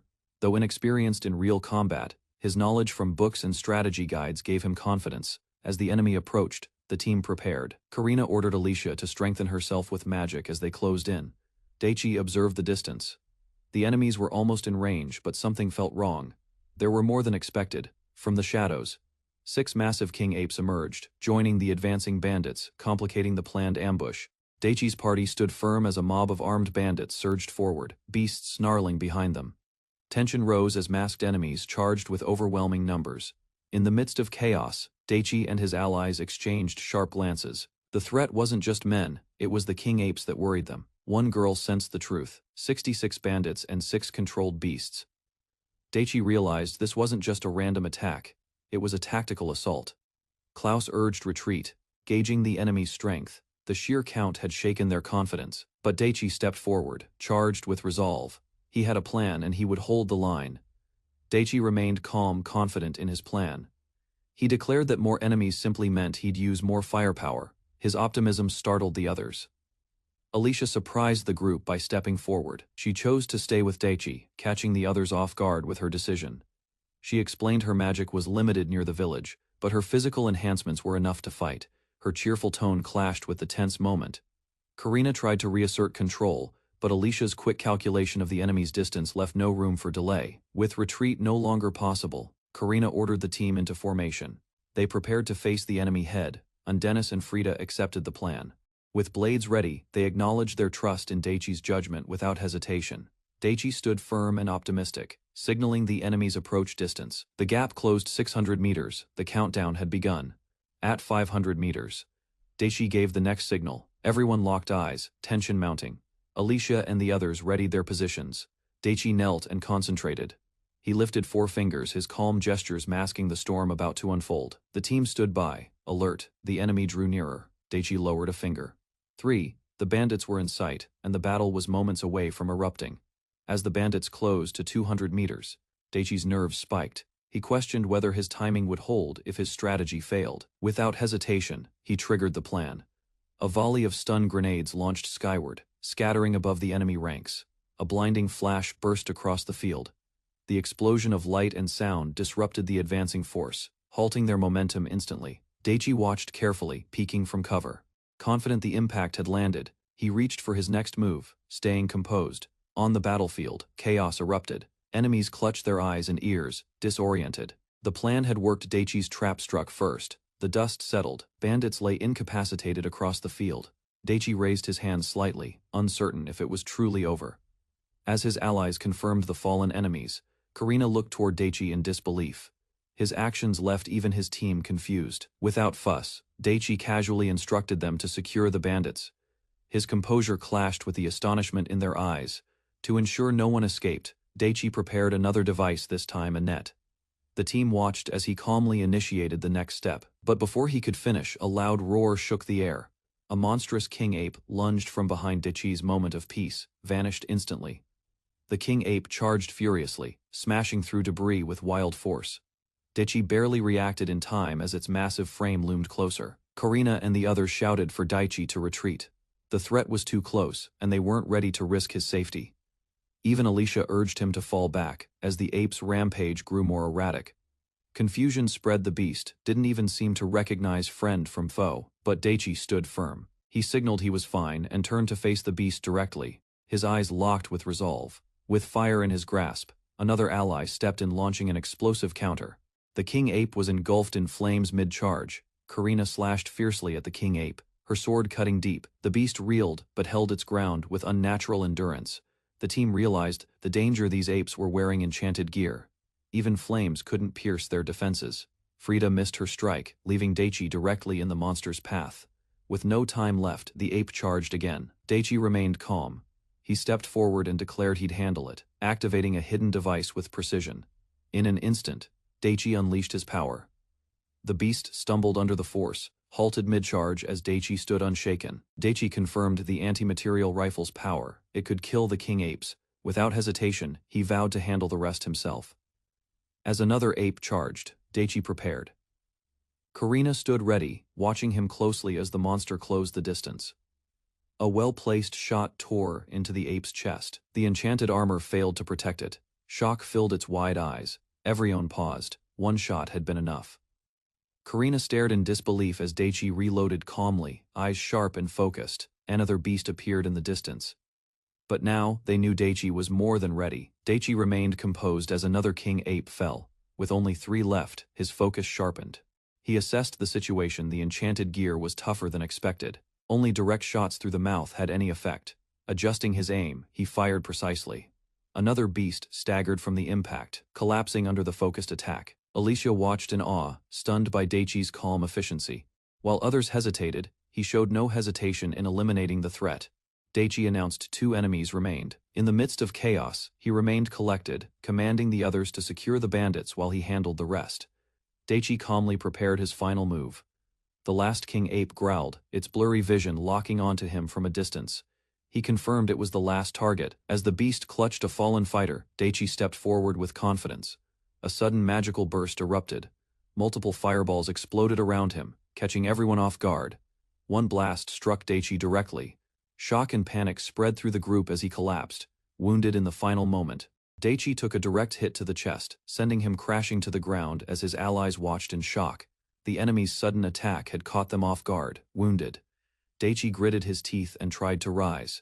Magic ropes fired from behind him, forcing the enemy to retreat momentarily. The defenders braced themselves. One ally realized the danger escalating fast, panic rising with each step the enemies advanced.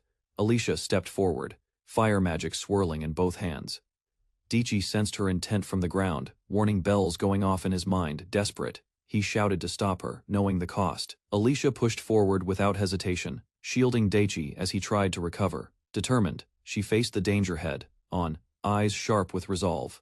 As the situation worsened, an ally called for retreat. Daichi, still injured, was pulled back with Alicia, the group escaping the battlefield together. Once at a safe distance, Daichi checked on Alicia. She reassured him, her enchanted gear having protected her from harm during the clash. Meanwhile, another fighter realized a critical error: he had forgotten to enchant his own gear, frustrated at his own lapse in awareness. Despite his wounds, Daichi insisted on helping the others. Alicia pleaded for him to rest, but he refused, focused on stopping the threat. Alicia leaned over Daichi, determined to treat his injury. Her serious expression silenced his protests as she began healing him. Daichi sat up in disbelief, noticing the wound was completely gone. Confused, he questioned how it healed so quickly. He realized it was Nike, his small companion who had cast high-level water magic. The cat's power could mend even severe injuries instantly. Alicia was stunned by the revelation. She hadn't expected Daichi's ally to possess such rare, powerful magic. Daichi remained modest, downplaying his skills, but urgency returned. The fight with the bandits wasn't over yet. Daichi observed as Karina and Frida launched a coordinated strike, pushing the enemy forces back with precision. Despite impairments, the enemy mages used magic to track their targets. Their reaction time showed they were B-rank combatants, skilled and dangerous. Daichi regrouped with his allies, calling out to the others, and assuring them he'd handle what remained. He sprinted forward without hesitation. Concerned for his condition, the others shouted after him. Daichi didn't stop, fully focused on the threat ahead, facing a desperate attacker. Daichi countered without mercy, striking fast and hard to end the fight. One of the attackers was hurled across the battlefield, screaming as a vortex spell launched him skyward with brutal force. In response, two enemy mages formed a barrage of fire spells. The ground shattered under the pressure of their concentrated assault. Daichi charged forward, calmly activating his storage skill mid-air. Magical debris flew around him as he pushed through the chaos. With precise timing, he struck both enemies in close quarters. His blows landed swiftly, giving them no chance to counter. Standing tall, Daichi stared down the last opponents. His weapons glinted, ready for the final confrontation. The ground trembled as a powerful spell detonated. One enemy was blasted backward, while another prepared a retaliatory strike with growing tension. Daichi stepped forward with a precise stance. A phantom image mirrored his movements, channeling energy for a focused magical attack. He unleashed the spell at close range. The enemy's expression twisted in shock as power surged toward him without warning. The blast hit its mark. The force knocked the opponent off his feet, ending the battle. Observers stared in disbelief at Daichi's decisive blow. Afterward, Daichi assured his allies he was fine. With water magic, he had already healed his wound. The fight was over for now. Karina gently checked Daichi's wound, astonished to find it completely healed. The effectiveness of his magic left her speechless. Another ally asked if Alicia had done the healing, only to learn Daichi had restored himself. He downplayed it with a casual smile. Suddenly, Karina erupted, yelling at Daichi for worrying her so much.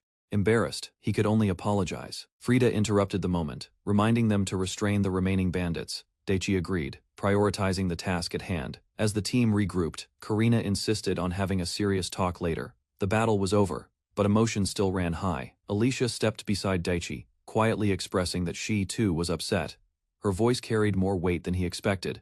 Facing him directly, she admitted her frustration. Daichi, stunned, realized the depth of her concern during the battle. She pleaded with him not to scare her again. Daichi apologized, promising to be more careful from now on. As Karina restrained the captured bandits, Daichi reflected on his mistakes. He had spoken confidently before, but lacked full understanding. He acknowledged his failure, forgetting to enchant his gear, underestimating the enemy. His recklessness had nearly cost everything. Daichi reflected on the moment the fireball struck him. The sheer shock of it still sent chills down his spine. a reminder of how close he came to danger. His teammates surrounded him with excitement, amazed at how he had neutralized the enchanted enemies. They praised his quick thinking and power. Daichi admitted his flaws. He got carried away, failed to pace himself, and underestimated the King Ape's strength and the B-rank mages. Despite his humility, the group continued praising him, impressed by how he regained control in a critical moment. Overwhelmed by the attention, Daichi blushed awkwardly. Alicia beamed and cheered him on, urging him to keep improving. Karina acknowledged Daichi's strength but reminded him he had acted recklessly. Another teammate joked that his heroics were almost romantic. Daichi cradled Nike, admitting he owed his survival to the cat. He took full responsibility for his carelessness. Others chimed in, defending his actions. They noted adventurers often conceal their full abilities and praised his magical restraint, despite the danger. Daichi apologized for hiding his strength, but Karina forgave him. The bandits had been successfully restrained, and the crisis was under control. Karina took command, announcing they would escort the captives to the South Village Square with their small 5-member team. Karina warned the captured bandits against resistance, her sharp gaze silencing them instantly. None dared to argue as they nodded in fear. With the threat contained, the group rested. The knights would arrive in 4 days to process the arrests. Until then, the village watch began interrogations. The bandits had staged the scene to look like a goblin infestation. Some prisoners were revealed to be foreigners. Despite suspicions of military ties, no solid evidence linked them to any feudal lord. Guild leader Klaus suggested the attackers were foreign operatives sent to destabilize the border, not common criminals. As the convoy resumed travel, the group left behind tense borderlands. Villagers waved them off with relief, though unease lingered in the air. Daichi yawned while riding, glad for the promise of an inn that night. Alicia informed him that Karam was just ahead. He peeked from the carriage to see a town in the distance. Curious about their destination, Karam, the second largest town near the border, was a prime hub for new merchants. 20 days east lay the commercial city of Byron. Karina announced their schedule. They'd remain in Karam for 10 days before departing for the royal capital. A long journey still awaited them. Karina asked if Daichi had made up his mind. Though Klaus offered to take him to the capital, Alicia had invited him to stay. Daichi smiled, choosing to follow his original plan. He would open a shop in Karam, just as he envisioned. Alicia reminded him of his dream to trade with multiple countries. Karam, at the border, was the perfect place. Daichi acknowledged her words, realizing how far he had come. His dream was beginning to take shape. Karina, supportive as ever, encouraged him warmly. Daichi's journey was only just beginning. Daichi shared his plan to start as a humble street vendor. Karina raised an eyebrow, curious what unusual items he planned to sell. He promised to only offer approved goods.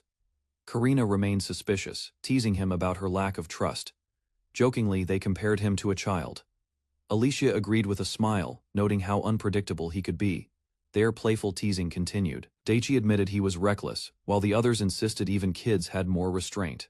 Undeterred, Daichi invited them to help him and Alicia set up shop, hoping for guidance and support. Karina agreed to help set up the shop, but only if Daichi bought her sweets. Alicia quickly joined in, smiling brightly at the idea. The group continued through town, chatting cheerfully as Karina rode beside the carriage. Excitement built as they neared their destination. They arrived at a bustling town street near an inn. Daichi stepped out and looked around, taking in the vibrant surroundings.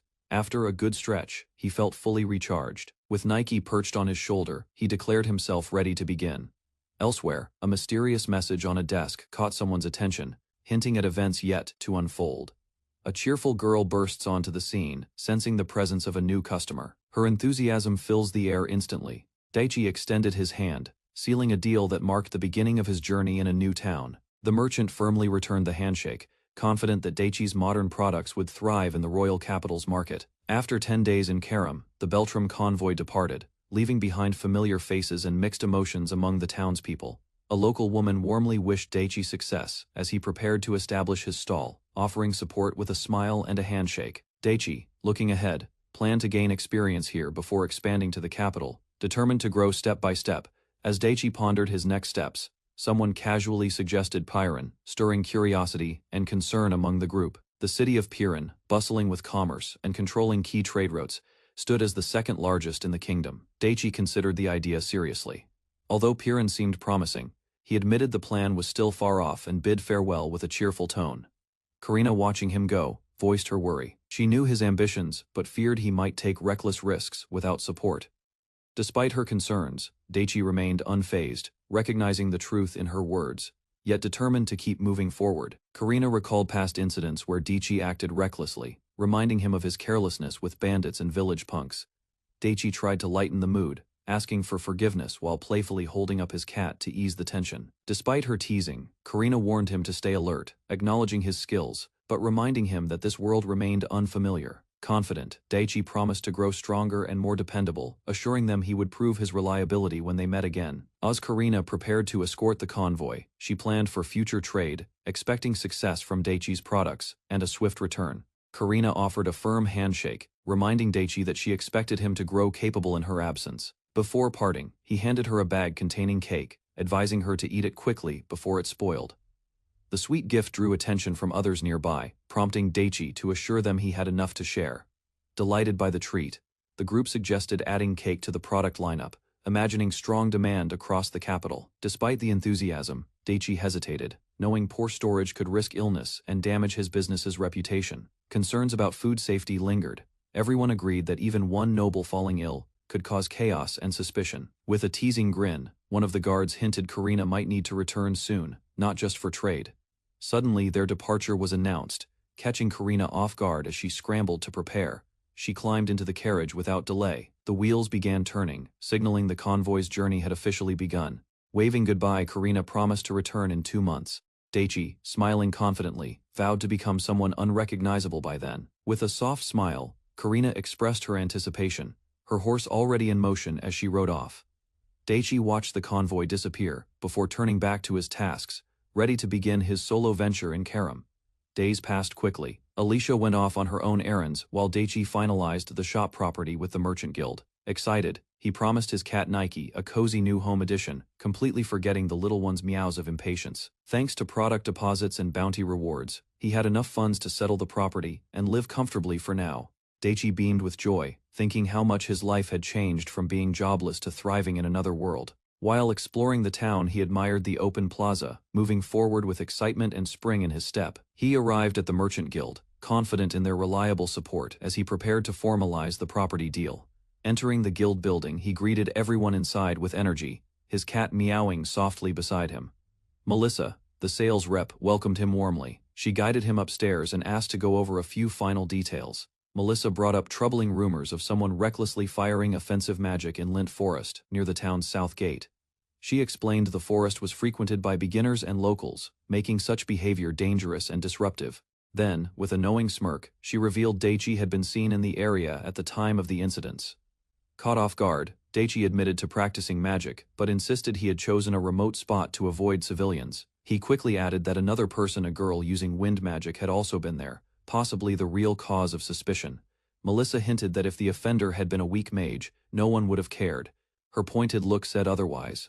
The real complaint described a blast like thunder and trees being toppled, clearly beyond beginner-level magic. Daichi suddenly remembered he had tested his M32 grenade launcher in the forest, causing the very destruction they mentioned. Surprisingly, Melissa didn't scold him. She only advised caution, though she suspected he wielded power well beyond a novice. Before he could relax, she pulled out another document the next issue involved, selling monster parts and magic stones. Daichi asked for confirmation on selling monster materials and magic stones, casually noting they were just small batches. Melissa exploded with disbelief after reviewing his inventory sheet, clearly unconvinced by his definition of small.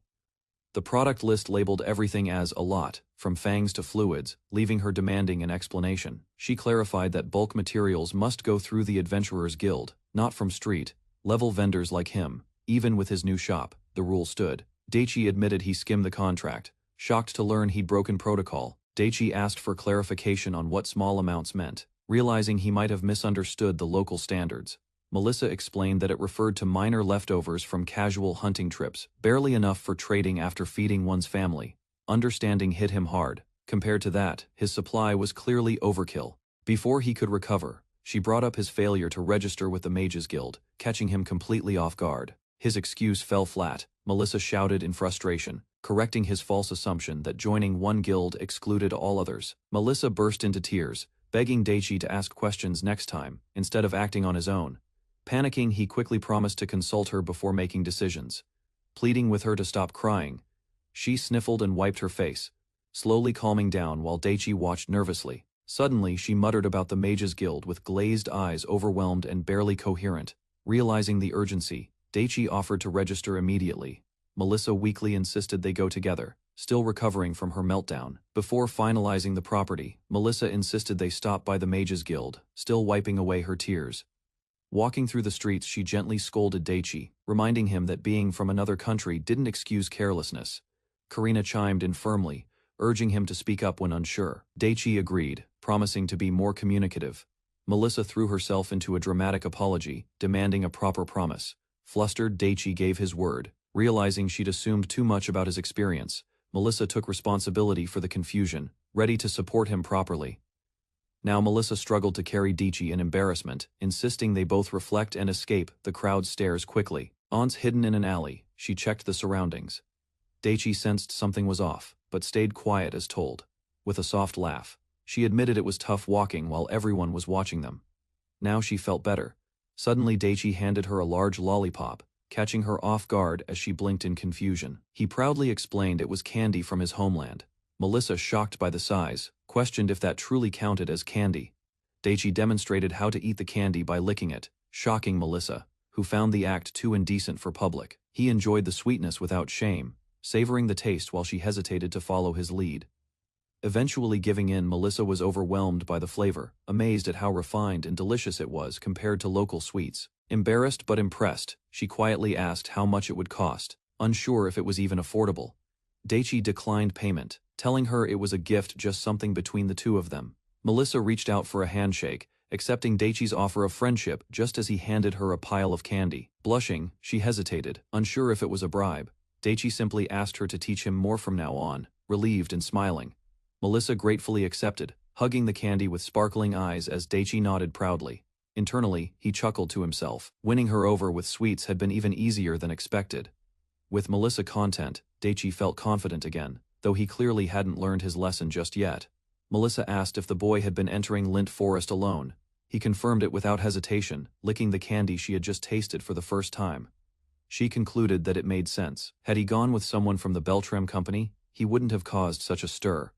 Memories of past incidents flashed in her mind. The boy considered his options. He didn't know anyone else besides Alicia and Melissa. He promised he would go with someone next time, though unsure who. Melissa suggested they check with the Mages Guild. Escort services were often available through the Adventurers Guild for those gathering materials in the forest. She warned that most escorts were low-ranking. The boy expected as much, but was determined to find someone. They resumed walking, candy still in hand. The boy assured Melissa that even low-ranking adventurers could handle the shallow areas of the Lint Forest. She admitted she hadn't worried about it much before either. Curious, he asked if anything strange had occurred in the forest recently.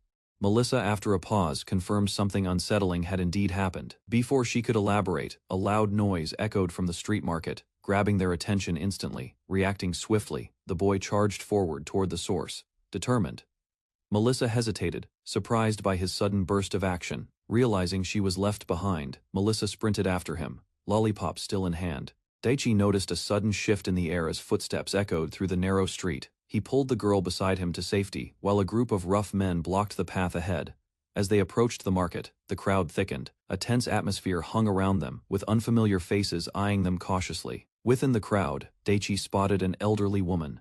He recognized her instantly and moved toward her. She greeted him casually, recalling the days their stalls stood side by side. Her presence grounded the moment. Despite her calmness, tensions remained. The marketplace had changed. Daichi casually declared a day off, grinning as the old merchant woman looked on, unimpressed by his carefree attitude. He proudly announced his recent success, claiming he'd earned enough to rest for the entire month without concern. His words caught the attention of nearby men. Their smirks hinted at envy as they mocked his success and hinted at taking advantage. Recognizing their type, Daichi drew their focus intentionally. Curious murmurs spread, questioning the newcomer's presence. The woman clarified they weren't merchants, just thugs demanding protection money. Daichi's plan had clearly backfired. The thugs mocked the old woman, turning their attention toward Daichi with veiled threats and smirks. Daichi responded with exaggerated confidence, brushing them off with a grin, unfazed by their intimidation. His words agitated them. One stepped forward, shoving his companion aside and grabbing Daichi's clothes, anger rising. The man leaned in, voice low and dangerous, warning Daichi that his safety now hung in the balance. Without hesitation, he drew a blade to Daichi's chest. The onlookers froze, tension erupting into shocked gasps and fear. Daichi smiled calmly, agreeing that the outcome rested on him. His unexpected composure unsettled his opponent. Tension grew as Daichi noticed the villagers watching. He knew the situation needed to shift before panic spread further. With steady resolve, he tightened his grip and called out, challenging the thug's earlier threat. Without hesitation, Daichi struck first. His fist landed squarely on the attacker's jaw, knocking him off balance. Gasps followed the sudden impact. Daichi stood firm, his clenched fist raised, signaling the confrontation was far from over. Daichi's blow sent multiple attackers crashing backward, their bodies collapsing one after another onto the cobblestones. He turned to regroup, but a sharp cry from behind snapped his attention toward the girl, warning him. A sudden threat was launched toward them, but Daichi watched as an unexpected figure intervened with force. Alicia stepped forward with unwavering focus, her presence halting the chaos momentarily as Daichi called her name. With confident steps, Alicia assessed the scene. The crowd admired her poise, and Daichi's actions had earned their praise. Daichi stood firm, glaring down at the thugs while Alicia stood behind him. His challenge silenced their bravado instantly. Cornered by his confidence, the lead thug denied everything, trembling under the eyes of nearby merchants and villagers. The old merchant praised Daichi's skill, surprised by the true extent of his abilities, her voice filled with approval. Alicia suddenly cried out, running to the older woman and revealing their connection in front of the stunned crowd. Concerned, Alicia scolded her grandmother, who quickly turned the lecture back on her, refusing to be treated like a child. Daichi was stunned to learn that Alicia wasn't just related to the old merchant, she was her great-granddaughter, Amazed. Daichi joked about the coincidence, but Alicia turned it on him, teasing him for his earlier actions. She questioned his habit of getting into danger alone. Daichi hesitated, trying to explain away his recklessness. Before he could reply, another girl appeared, calling out his name. Alicia watched curiously as Daichi turned to greet her. With heavy stomps and fierce determination, the new girl charged forward, unaware she was already drawing attention. A guild member arrived breathless, apologizing, and reminding everyone the market was under guild protection. Daichi nodded in understanding. The old woman thanked him warmly, promising to visit later. Daichi modestly insisted it wasn't necessary. Alicia whispered that once her great-grandmother decided something, no one could change her mind. Daichi accepted it with a sigh. When asked about his plans, Daichi explained that he and Melissa were heading to the Mages Guild for business. As they walked, both girls smiling beside him, Daichi wondered silently why things never seemed to go normally for him. Alicia explained that troublemakers posing as adventurers had been increasing over the past month, disrupting peace in the area. Daichi admitted he assumed that kind of behavior was normal, while Melissa confirmed the issue had grown noticeable. They learned the problem wasn't limited to weak adventurers, many intermediate and foreign ones were also involved, blending into the flow of refugees. Daichi realized that if danger struck, these unreliable escorts would abandon clients without hesitation. Worse still, Alicia warned that some might even join the bandits themselves, turning minor threats into serious problems. Daichi realized the guild's growing reliance on shady adventurers could threaten its very reputation and stability. He considered retreating to solo work in the forest, but Alicia warned there were even more serious issues. As they walked, she explained that disappearances had become more frequent lately, dozens of cases reported. The most alarming detail was that the missing people were mostly children, 10, reported just within the last 2 weeks. Alicia lowered her voice. The pattern was clear. These weren't accidents. The children were being kidnapped. Melissa explained that the 10 reported kidnappings likely underrepresented the truth. Cases in slums or orphanages could double that number. Daichi was reminded of his status: wealthy, connected, and highly visible, making him a potential target as well. She added that being a foreigner without family only increased his vulnerability in the current climate. Daichi tried to lighten the mood, proudly declaring his strength, but deep down he understood their concern. Both girls scolded him together, emphasizing that even strong people fall when caught off guard. He shouldn't be alone. Daichi assured the girls he understood the risks, and promised to be careful, though they remained wary. He mentioned needing to visit the Mages Guild before heading into the forest. Alicia explained that bodyguards should be trusted mages. Daichi realized how selective the Mages Guild was. Unlike the Adventurers Guild, it didn't accept just anyone. They confirmed that all legitimate mages must be registered. Alicia excused herself, flustered by Daichi's stare, saying she had errands to handle. Daichi asked who introduced him to the guild. It turned out to be Karina Kirsha, not who he expected. Daichi was shocked to hear Karina, the gluttonous girl he knew, was actually a noble and a rank B mage. He processed the revelation silently, his face shifting from disbelief to quiet resignation. His shock returned full force. How could that same obsessed girl be a count's daughter? Arriving at the Mages Guild, Alicia explained that Karina's status meant Daichi's request for a guard would likely be accepted. The trio stepped inside, greeted by a quiet interior. Alicia cheerfully announced their arrival to the staff within. Daichi entered the guild hall, surprised by how modest it looked. Alicia explained that the Mages Guild valued function over form.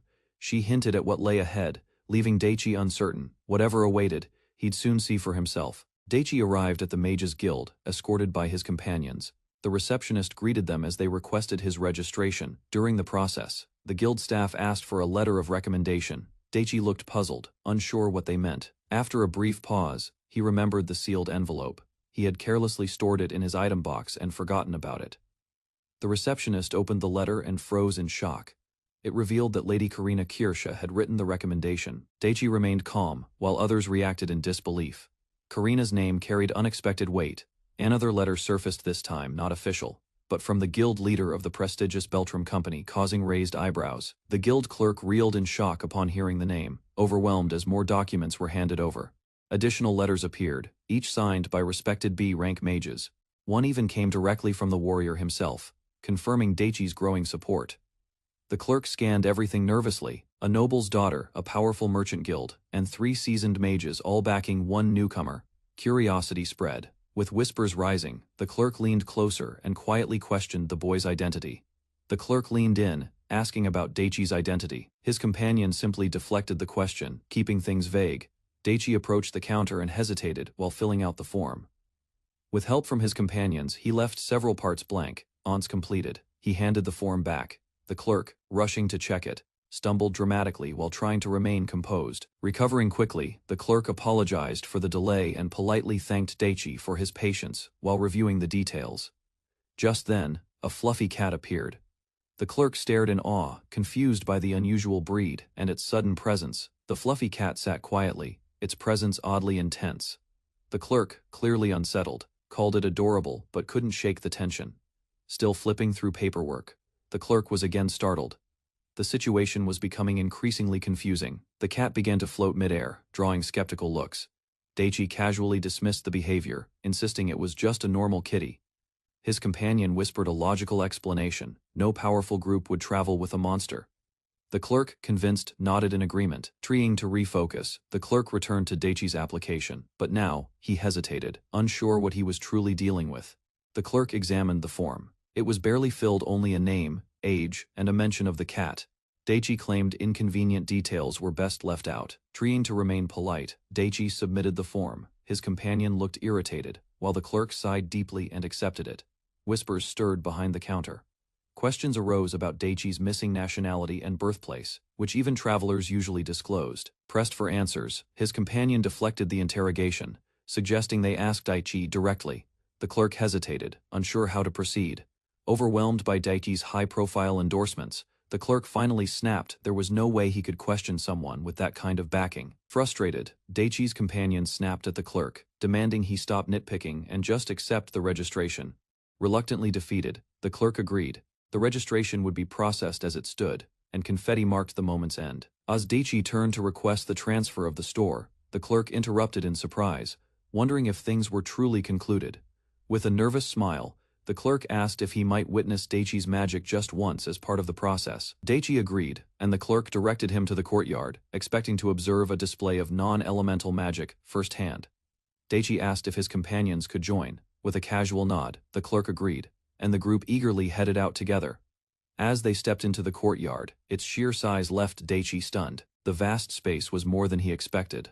Looking around in awe, Daichi began to understand the practicality of the area. It was clearly built for magic demonstrations. Though one companion had never seen the place herself, she excitedly admitted she had only heard tales until now. The clerk explained the process ahead, first testing gear enchantments, followed by a light spar to assess Daichi's physical enhancement. Alan, the examiner, stepped forward, sword in hand, ready for the spar. The group observed from above, Daichi questioned if his opponent was a swordsman. The clerk clarified Alan used non-elemental magic like Daichi. Despite appearances, Alan greeted Daichi warmly. Though confident, Daichi admitted he had no experience with swords and was only equipped for formality. The two exchanged names. Daichi requested a light touch, while Alan encouraged him to come at full strength without hesitation. The clerk praised Alan's achievements reaching B rank solely with non-elemental magic. While impressive to others, Daichi remained unfazed by the revelation. Daichi was handed a longsword and instructed to slice through several wooden pillars, using only his gear enchantment. He took the weapon in hand. The clerk reassured him that success wasn't mandatory. He just needed to try his best. Cheered on by his companions, Daichi stood ready, focused and calm. He prepared for the first strike. Alan and the clerk signaled him to begin. Daichi's target was clear the wooden pillar to his left. Channeling physical enhancement, Daichi dashed forward with intensity. His eyes locked in, his body moved with sharpened precision. Daichi's sword sliced clean through the pillar. Both Alan and the clerk looked on in shock at his sharp precision. The crowd erupted in cheers. His companions shouted in excitement, thrilled by his unexpected skill. Without pausing, Daichi launched into the next strike. His form tightened, movements fluid, slicing through the second pillar with ease. As wood flew, his team watched with admiration. Each swing was stronger and faster, drawing wide-eyed amazement. Finishing his run, Daichi climbed atop a column and dropped into a powerful finishing blow. The ground rumbled as the pillar shattered beneath him. Daichi looked satisfied as the final pillar collapsed. His training with Karina and the others had clearly paid off. His companions celebrated excitedly. They praised his power, amazed that even a wooden sword could slice with such force. Daichi casually turned to the clerk, announcing his completion. Alan and the clerk stood speechless, processing what they had seen. The clerk snapped out of it and demanded an explanation, shocked by the destruction. Daichi had obliterated all the pillars. Daichi shrugged. He explained that he was only following instructions, and may have gotten a little carried away. The clerk panicked upon realizing Daichi had cut even the iron pillar with a wooden sword. Daichi replied casually, saying he just added a vertical cut for fun. The clerk yelled in frustration. Daichi insisted he was just following instructions, and his companions backed him up with teasing agreement. The clerk clarified each pillar had a designated sword. Daichi, holding the wooden one, remained unfazed by the mistake. Daichi pointed out that he still succeeded. With no real issue to resolve, he asked if the sparring match was next. Alan informed Daichi that the examiner had retreated to cry, overwhelmed. The group looked on, half amused, half sympathetic. Daichi asked what came next. The clerk could barely respond, overwhelmed by everything that had just happened. Alan suddenly roared out, Daichi's rank C rank. His tone was loud, final, and left little room for questions. Though surprised, Daichi accepted it. He reasoned that being underestimated at C rank might work to his advantage. The clerk scrambled to formalize it, nervously declaring they would proceed with registering him as C rank right away. As Daichi approached, the clerk fidgeted. When Nike the cat came close, he collapsed in fear. Embarrassed, he admitted weakness at the knees. Daichi received his official C rank tag, holding it with a mix of reflection and uncertainty. His stomach growled, and he admitted the process had taken far longer than expected. Melissa blushed at the suggestion of food. With the time already past noon, they agreed to delay the property handover. Lulled by his companions, Daichi rushed toward a nearby shop. They chose to eat first, before resuming anything official. The bustling market overflowed with fresh produce, grilled meat, and eager customers. Among them, Daichi inspected the goods carefully, selecting high-quality items. Later his companions beamed with delight, savoring their meal. The rich flavors brought wide smiles, each bite met with silent approval. They strolled through the crowded stalls, chewing happily. Vendors called out, offering fruits, bread, and skewers. Daichi led the way, guiding them toward new finds. Hands full, they shared food while walking. Every bite brought more satisfaction, the lively atmosphere enhancing their enjoyment. As they paused, one girl suggested visiting one last shop. Daichi nodded, already anticipating another tasty discovery. The group approached a corner of the market where an outdoor stall was managed by orphans under the guidance of a local church. Fiona pointed it out cheerfully. Spotting a familiar figure, she dashed forward excitedly, calling out.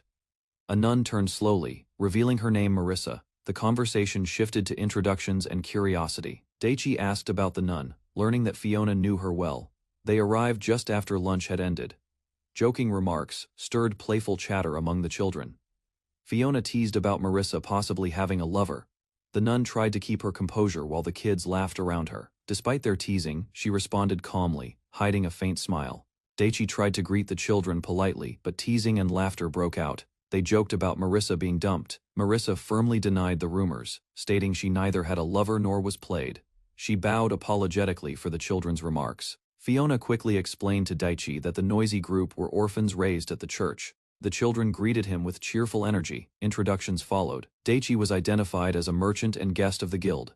His companion, Arya, was noted as a skilled magician. Finally, Marissa was introduced as a childhood friend and current priestess. Fiona beamed beside her, clinging proudly while Marissa reacted with mild embarrassment.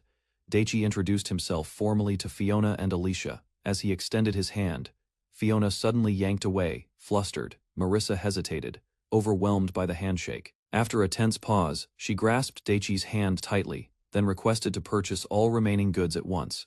The request surprised everyone. The nearby children whispered among themselves, amused. Marissa's hands trembled slightly as Daichi stood confused. Fiona rushed in, embarrassed, explaining that Marissa was extremely shy and prone to overreacting in social situations. Without waiting for clarification, the group pulled Daichi away, leaving his protests behind as they continued their walk. Fiona slumped in frustration, blaming herself for hastily pulling Daichi away before he could properly interact. Marissa quietly explained that Fiona's reaction stemmed from a painful past. She had developed a fear of men after being persistently pursued. Daichi, realizing the situation, stood up and respectfully acknowledged the boundaries, promising not to act impulsively. He suggested they return and clear things up, expressing his regret for frightening Fiona and wanting to sincerely apologize. Fiona hesitated, then nodded. With encouragement from the others, she agreed to trust him and slowly move forward. As Daichi prepared to act, the atmosphere shifted.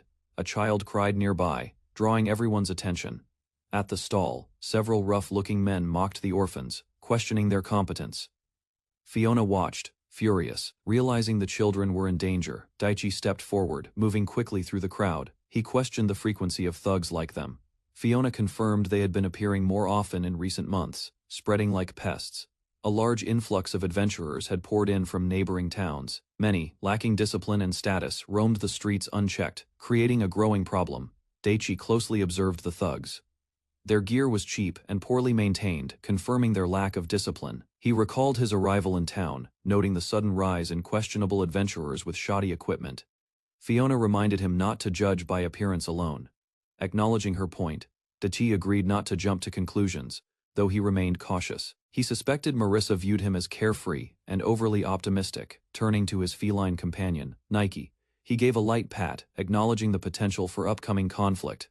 With Nike resting calmly on his shoulder, Daichi regained focus, confident in the strength of his most trusted partner. One of the older children stood protectively in front of the stall, shouting at the thugs to leave. His defiance only provoked them further. Elsewhere, shady men casually discussed the town's rising number of missing orphaned children, implying a darker trade hidden beneath the surface. Marissa apologized formally for the children's outburst, requesting forgiveness. Her calm tone masked growing tension. The thugs grew louder. Frightened children clung together, crying. Marissa tried to comfort them, urging them not to panic. Just as a thug reached toward Marissa, she pulled a child away in time, her eyes blazing with fierce resolve. Daichi grabbed the thug's arm mid-motion, stopping him cold. With calm fury, he twisted it upward, restraining him. Marissa gasped as Daichi smiled, gently, apologizing for the fear his sudden action may have caused, yet never loosening his grip. Overwhelmed, Marissa teared up silently, behind her. The others stood firm, Daichi still holding the attacker in place. The thug cried out in pain as Daichi applied more pressure, threatening to snap the arm if needed. He coldly reflected that while this man preyed on children, he now begged like one. Daichi had no sympathy. The thugs lashed out verbally, accusing Daichi of assault. They threatened to call the guards, claiming innocence. Daichi stared in disbelief, questioning how these aggressors could claim the moral high ground. Fiona stepped forward with authority, declaring she saw everything. As a merchant guild official, she offered her testimony without hesitation. Voices from the crowd joined in. Several witnesses confirmed the thugs were the ones who initiated the attack against the nun. Furious, the lead thug swore revenge. He warned everyone to remember his face, promising retribution once the guards arrived. The thug pressed closer to Fiona, mocking her connection to the merchant guild and demanding her name with a sneer. Nearby, Daichi was warned that revealing his name might cause trouble when the guards arrived. He showed no concern, Without hesitation, Daichi broke the thug's arm, the sickening crack silencing the crowd. As the thug screamed, Daichi observed the shifting crowd and realized they had ties to the town's guard. The situation was more complicated. Daichi stepped forward, voice steady, daring them to believe they'd remain unharmed until the guards actually showed up. The thugs, confused by Daichi's calm threat, mocked him and questioned his sanity as he advanced with quiet intensity. Marissa stepped forward and pleaded with Daichi not to escalate further. She feared jeopardizing the orphanage. Daichi introduced himself calmly and suggested they wait for the guards. Marissa, still tense, agreed with visible unease. The children urged Daichi to listen to the nun. Fiona also encouraged him to pause, reminding him the thug's bluff about guard connections might be false.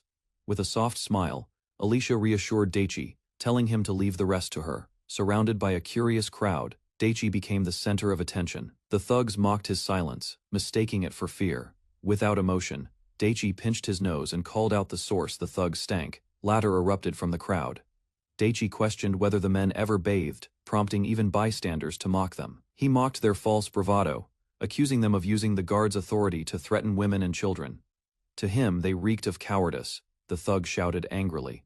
But Daichi interrupted, drawing a blade and declaring the next move was his. A gang of furious men storms in, yelling as they threaten the people inside. Panic spreads among the women and children as the intruders close in. Daichi steps forward, silently positioning himself between the attackers and the orphanage. His focus sharpens as he prepares to act. In a flash, a machine appears from thin air. The enemies pause, startled by the sudden arrival of unfamiliar technology. Barrels fire, launching canisters that strike the thugs directly. They're knocked back with force, unable to react. Daichi stands calmly, danger now neutralized. The crowd watches in shock as Daichi confronts the remaining thugs. One of the girls calls out his name, while others react to the sudden clash unfolding before them. Daichi spins and lands a solid strike on one enemy, knocking him back with force. The attack is swift and clean, catching everyone off guard. Pain spreads through the thugs as they grab their heads, overwhelmed. Their leader shouts in frustration, realizing things aren't going their way. Daichi stands firm, facing the group. The attackers hesitate, injured and confused.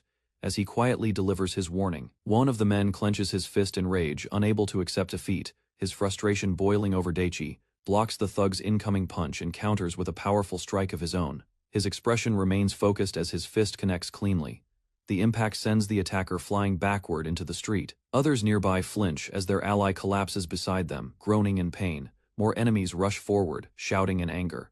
One of them draws a sword, escalating the threat with lethal intent. Daichi reacts instantly, landing a devastating punch to another man's stomach, forcing the weapon from his grip as he doubles over. The battlefield clears, bodies lie on the ground. Trembling, Daichi stands firm, showing no hesitation. One thug loses balance as Daichi swiftly steps forward. The ground beneath shifts, catching the man off guard as he stumbles. Daichi seizes the moment and delivers a powerful upward kick to the man's chest, lifting him off his feet with full force. The thug lands awkwardly, stunned, but still standing. For a brief second he freezes, trying to regain control. Without delay, Daichi finishes him with a clean blow. The man collapses among the other defeated attackers, motionless. Onlookers stare in awe. Some whisper in amazement as Daichi calmly turns away. The fight already decided, the townspeople gather, stunned by what they just witnessed. Whispers of awe ripple through the crowd as they try to make sense of Daichi's strength. Daichi turns to Alicia, who silently watches him. She gives a small nod, signaling her relief, now that the danger has passed. With a calm smile, Daichi thanks her. Alicia responds with trust in her eyes, saying she believed in him from the start. Suddenly, the crowd shifts. Guards push through, shouting for space as they move with urgency. From above, armored soldiers flood the street. Their arrival brings silence as the situation escalates once more. The guards observe the aftermath, surprised by how one person defeated the group so completely. One injured thug weakly points toward Daichi. Daichi stands still, his expression calm. Alicia watches silently from behind, uncertain of what will happen next. The soldiers, misunderstanding the situation, accuse Daichi of excessive violence. Their tone sharpens as they prepare to act. Before they advance, the nun steps forward, explaining that Daichi saved them. Her voice is shaky but firm. Overwhelmed with emotion, she trembles. Daichi looks at her gently, sensing her sincerity and relief. The children raise their voices, shouting in Daichi's defense. Their words echo through the street, drawing the attention of everyone nearby. Others in the crowd join in, backing the children. They explain that the attackers acted first and Daichi was only defending them. A guard barks an order, telling everyone to stay out of it. The nun flinches as she's harshly scolded, her expression turning anxious. Daichi steps forward calmly and warns the guard not to threaten women or children. His voice is firm and unwavering. Among the soldiers, doubt rises. 2 guards in particular are eyed suspiciously by their peers, their actions now under scrutiny. One guard glares at Daichi, accusing him of siding with the wrong people. Daichi remains calm, unmoved by the provocation. Alicia steps between them, insisting there's a misunderstanding. She spreads her arms to shield Daichi from the growing tension. Marissa from the Merchant Guild speaks up, stating she witnessed everything. She explains Daichi's actions were purely in self-defense. The crowd begins to voice support for Daichi, but one guard yells for silence, trying to regain control of the situation. Suddenly, a high-ranking officer arrives. He orders the injured to be treated and calls for a magic healer. The officer urgently asks if anyone can use water magic to stabilize the wounded. A few onlookers hesitate, unsure of their abilities. The nun steps forward timidly. Though uncertain, she offers to help with minor healing until professional mages arrive. She explains her limits, but the officer nods in approval. Her willingness is enough, and he asks her to proceed. Introducing himself as Aaron, the officer takes charge. He approaches Daichi directly, signaling a shift in authority. Confused by the scene, Aaron requests a full explanation, finally ready to assess the situation for himself. Aaron stares at Daichi, shocked by the aftermath, and asks if he truly handled everything alone. Daichi remains silent, eyes steady. Marissa steps forward and reminds Daichi to show his guild identification. He pulls it from his pocket without hesitation. Aaron's expression changes as he reads the credentials. His confidence wavers, eyes wide in disbelief at what he's seeing. Daichi stands composed, waiting. The officer struggles to understand who he's really dealing with. The young man calmly presented a merchant guild permit, stunning the armored man before him. The tension in the air grew as the paper's significance became clear. Relieved recognition followed. The older man lightened up, realizing the youth wasn't a threat but a merchant. A cheerful atmosphere replaced the earlier tension. Their companion reacted with shock. She scolded the young man for producing the wrong guild permit at a critical moment, flustering him, trying to explain. He mentioned the Magician Guild's credibility. Still unconvinced, she pressed him with skepticism. Eventually, curiosity led her to examine the issue date. Her smirk faded into surprise. The boy calmly explained his sudden registration, revealing he had already been certified as a C rank. The surrounding crowd reacted with stunned disbelief.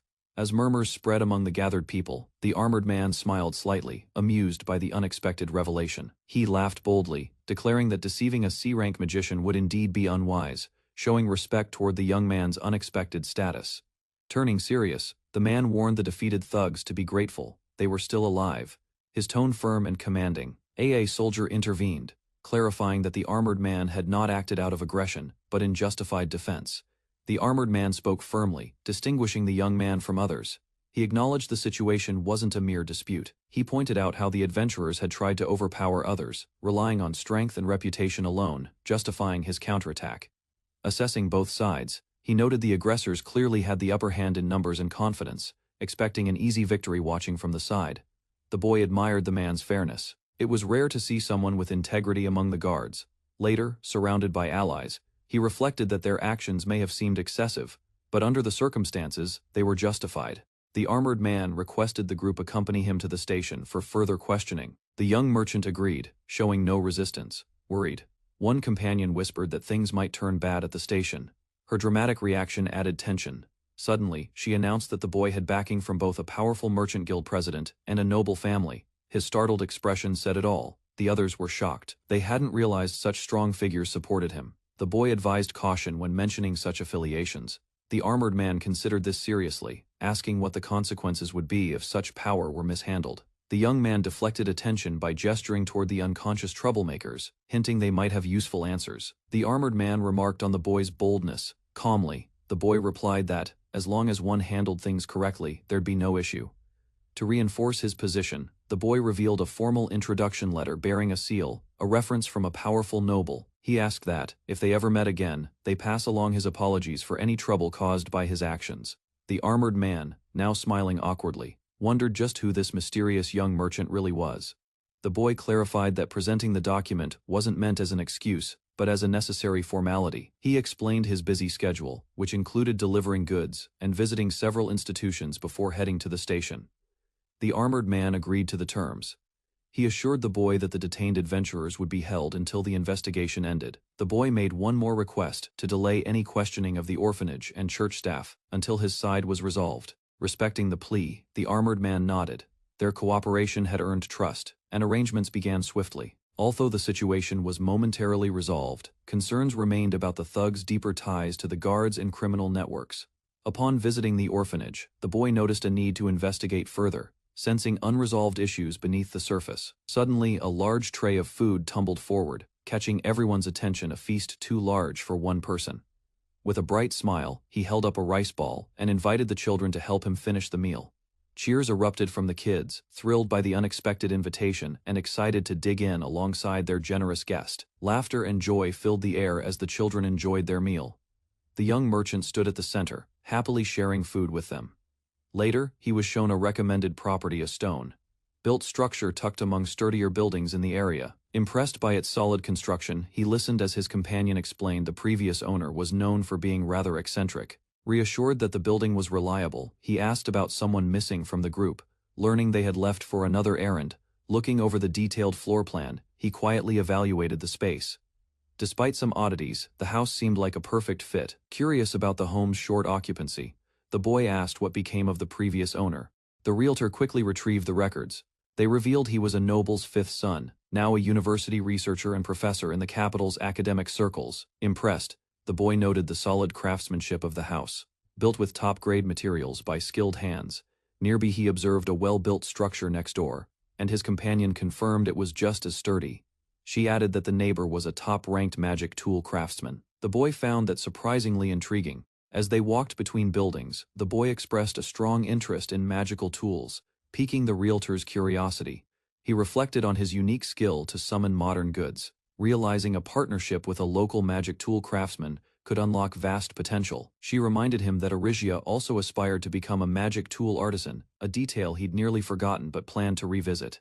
Inside the spacious interior, she explained the store's layout was ideal for both pharmacy and general goods, suiting his ambitions well. Eventually, they reached the workshop. As he entered, he noted how dark it was and flicked on a flashlight to explore further. Suddenly, the boy pushed the door open, letting light flood into the dim workshop. His companion followed, startled but curious. They discussed potential merchandise for the shop, focusing on items with low visibility in the capital. Lighting tools became the first topic. He asked if the guild could handle renovations. She confirmed it with confidence, then led him to the storage area. Though the boy remarked the space was narrow, she assured him it was more than enough for store operations. She playfully suggested converting the unused workshop into extra storage, striking a triumphant pose while he looked on, mildly exasperated. The boy explained he originally planned to turn the workshop into the main store, adapting the layout to his needs. Surprising his companion, he revealed that thanks to his item box, there was no need for a large warehouse at all. They then proceeded upstairs, ready to inspect the second floor of the building. As they stepped into a spacious room, she pointed out various features with professional confidence. Finally, she led him to the balcony, proudly showing off the view, and his impressed reaction said it all. While standing on the balcony, the boy spotted a familiar girl across the way, both recognizing each other immediately. As they observed each other, an elderly woman appeared beside the girl, also noticing the boy for the first time. The woman identified him as the individual planning to purchase the neighboring property and confirmed her suspicions. The boy, slightly hesitant, acknowledged the situation while the woman inquired about his final decision on the purchase.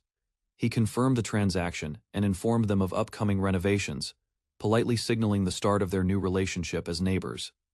The girl smiled brightly, accepting the situation with joy. She welcomed the new neighbor, ready to begin a shared life. A cheerful beast-eared girl presented several documents, pointing out where the forms needed to be signed. The boy received the stack, pen in hand, sighing at the volume. Even in another world, paperwork was unavoidable.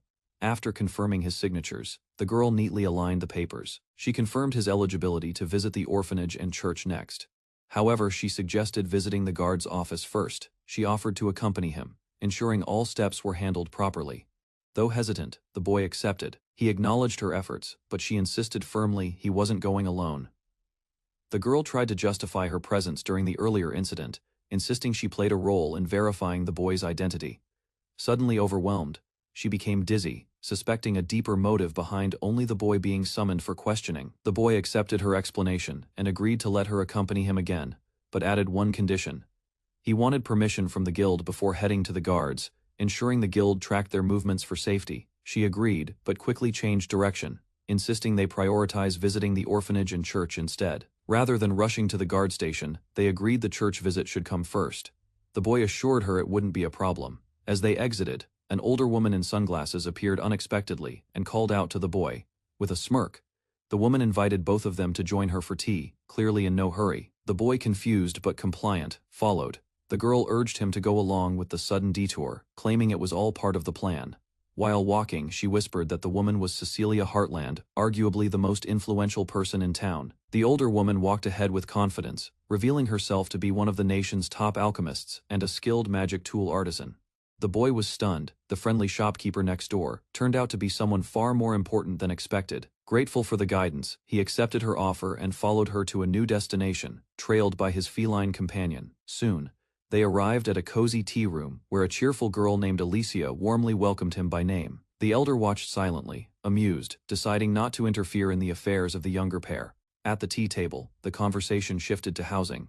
Alicia revealed she had already signed a new contract earlier that day. While sipping tea, the boy casually offered a suggestion, and his companion thanked him with a relaxed smile. Moments later, a large tray of baked sweets was revealed, freshly prepared and inviting. Guests were encouraged to eat freely, and the cheerful mood at the table grew as everyone reached for the treats. Taking a bite, the boy reflected that his broad interests happened to match the role perfectly, almost by design. The elder explained that the underground lab was designed with potential explosions in mind, making it incredibly sturdy and not something a merchant would usually require. Praising the hidden workshop, she revealed her admiration and her intent to someday replicate such a powerful facility. The boy, surprised, repeated the words aloud in disbelief, causing a stir among the group. Confused, he asked if such a place truly existed. The girl beside him strongly denied any knowledge of it. With confidence, the elder confirmed its existence, stating that the boy had unknowingly assisted with potion refinement there. A sudden realization hit the boy, causing him to freeze while the others looked on in concern. He quickly proposed rechecking the building plans. Excited, the girl agreed, thinking something might have been overlooked. Together, they examined the layout, debating the purpose of a large space beneath the kitchen floor. The elder pointed directly at a hidden staircase, revealing it led to the secret underground workshop. Suspicion grew had the guild failed to inspect the property properly before selling it. Their expressions tightened with doubt. The boy slumped over in disbelief, recalling that the original homeowner resided in the royal capital. The girl quickly confirmed that the responsible guild staff should still be in the local branch. With energy, they both shouted in agreement. Those two officials should be held accountable. Sipping calmly, the elder revealed she had built the hidden staircase herself and offered to guide them personally. Surprised, the group asked if she really constructed it, to which she proudly admitted it was a product of her devotion. Grinning, the girl looked forward to seeing it, while the boy quietly tried to interrupt the rising excitement. Alicia nervously asked if the previous owner, a noble pharmacist, had used the hidden workshop for suspicious activities. The beast-eared girl cheerfully claimed the former owner was talented enough to be invited to the capital's top university. Recalling the eccentric nature of most alchemists, the boy imagined shady experiments and concluded the secret staircase made sense. After a moment of reflection, he wondered aloud if inspecting the underground lab had suddenly become the top priority. Without hesitation, his companion corrected him, reminding him that visiting the guard post should still come first.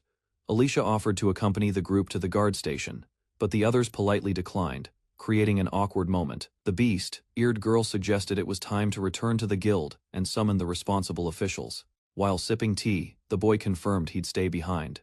She clarified that he'd remain seated while she handled the guild visit. Curious, she asked if he could join her afterward, as she wanted him to explain some details before visiting the guards. Playfully, she offered to help answer questions herself if he had anything pressing in mind. Within the town, cases of missing persons and child abductions had reportedly been increasing, particularly targeting orphans.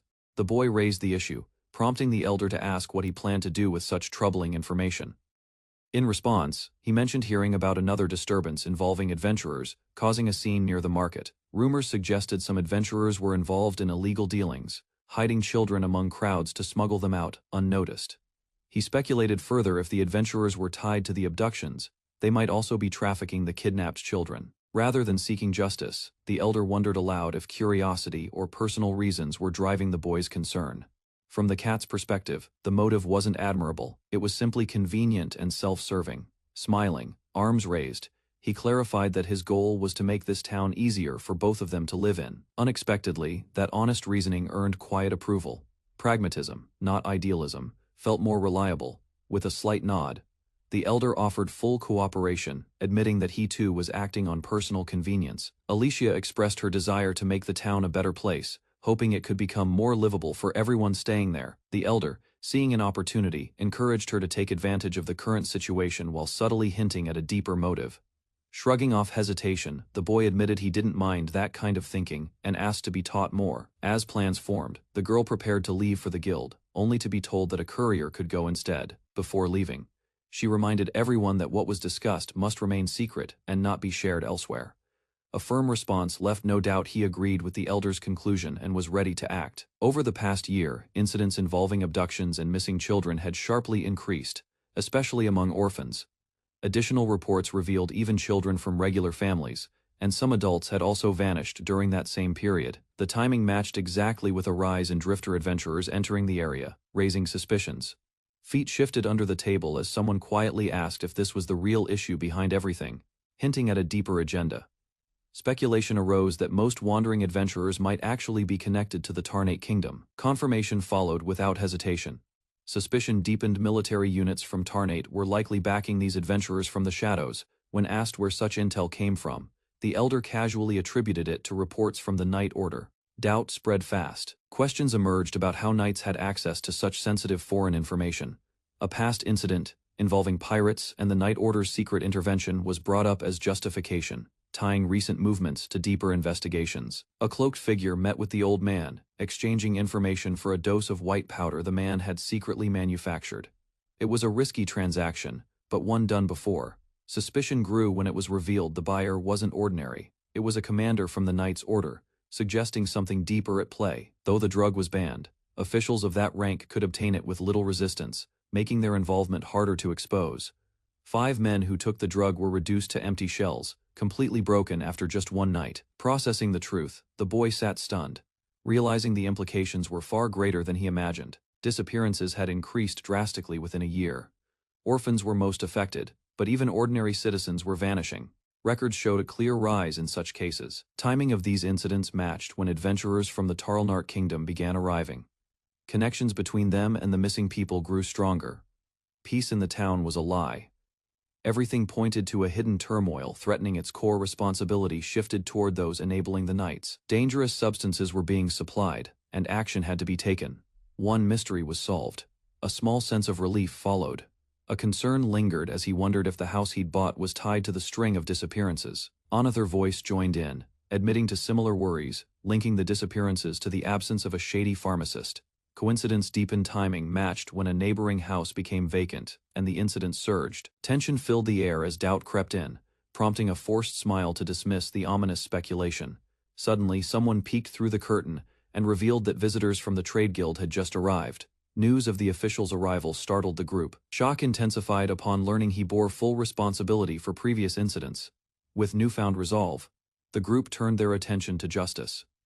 No longer passive, they prepared to confront those responsible. Inside the tavern, a beastkin girl gathered everyone to begin introductions. The young merchant stood quietly, observing the people summoned for the meeting. 2 men stepped forward, Richard, a stern guild officer, and Edward, a nervous property manager. Both were tied to the estate in question. They explained they arrived after seeing Cecilia's name. Suspicion grew as they questioned the contents of the letter she had sent. The letter mentioned a hidden basement, a pattern of disappearances, and involvement from unknown parties linked to the Merchant Guild. It concluded with Cecilia's name, someone deeply connected to past alchemical and magical guild leadership. He pondered the letter's intent, wondering if it carried a deeper warning or perhaps a final message. The older woman dismissed assumptions, stating they needed to verify the truth themselves before drawing conclusions. The man suggested there might have been a misunderstanding regarding the property, though his doubt lingered. Recalling the construction process, the elder confirmed the existence of a hidden workshop and secret stairs beneath the house. She explained that at the neighbor's request, she built walls embedded with magical tools that couldn't be easily detected. A grim thought struck if the workshop hadn't been destroyed. Remnants of it might still exist beneath the structure. Despite the urgency, Edward claimed ignorance. Neither the hidden stairs nor the underground room appeared in the original blueprints. Casting suspicion, Richard pressed further, suggesting that the construction team must have known something. Although he admitted hearing rumors, Edward insisted nothing solid had ever surfaced. Even the workers had remained silent about Cecilia's ties.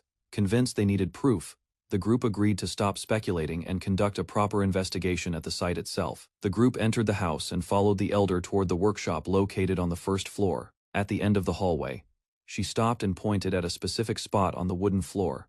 Despite the guidance, nothing appeared unusual, just a plain surface stretching before them. The elder explained the hidden stairway wouldn't be so easily revealed. He began suspecting Cecilia's involvement once again. Without delay, the young man knelt and pressed his palm to the floor, channeling magic through it as instructed. A sudden vibration shook the floorboards, startling everyone as the hidden mechanism activated beneath their feet. Panels slid apart with a deep rumble, revealing a dark staircase stretching downward into the unknown.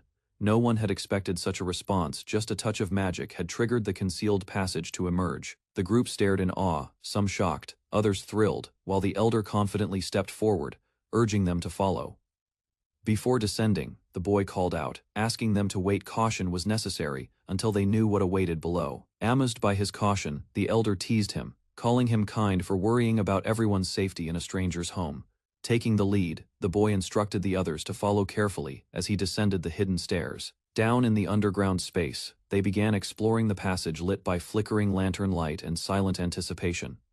Holding up the lamp, he advanced slowly while the others remained close behind, wary but curious. At first glance, nothing seemed off until an unfamiliar wall caught the elder's attention.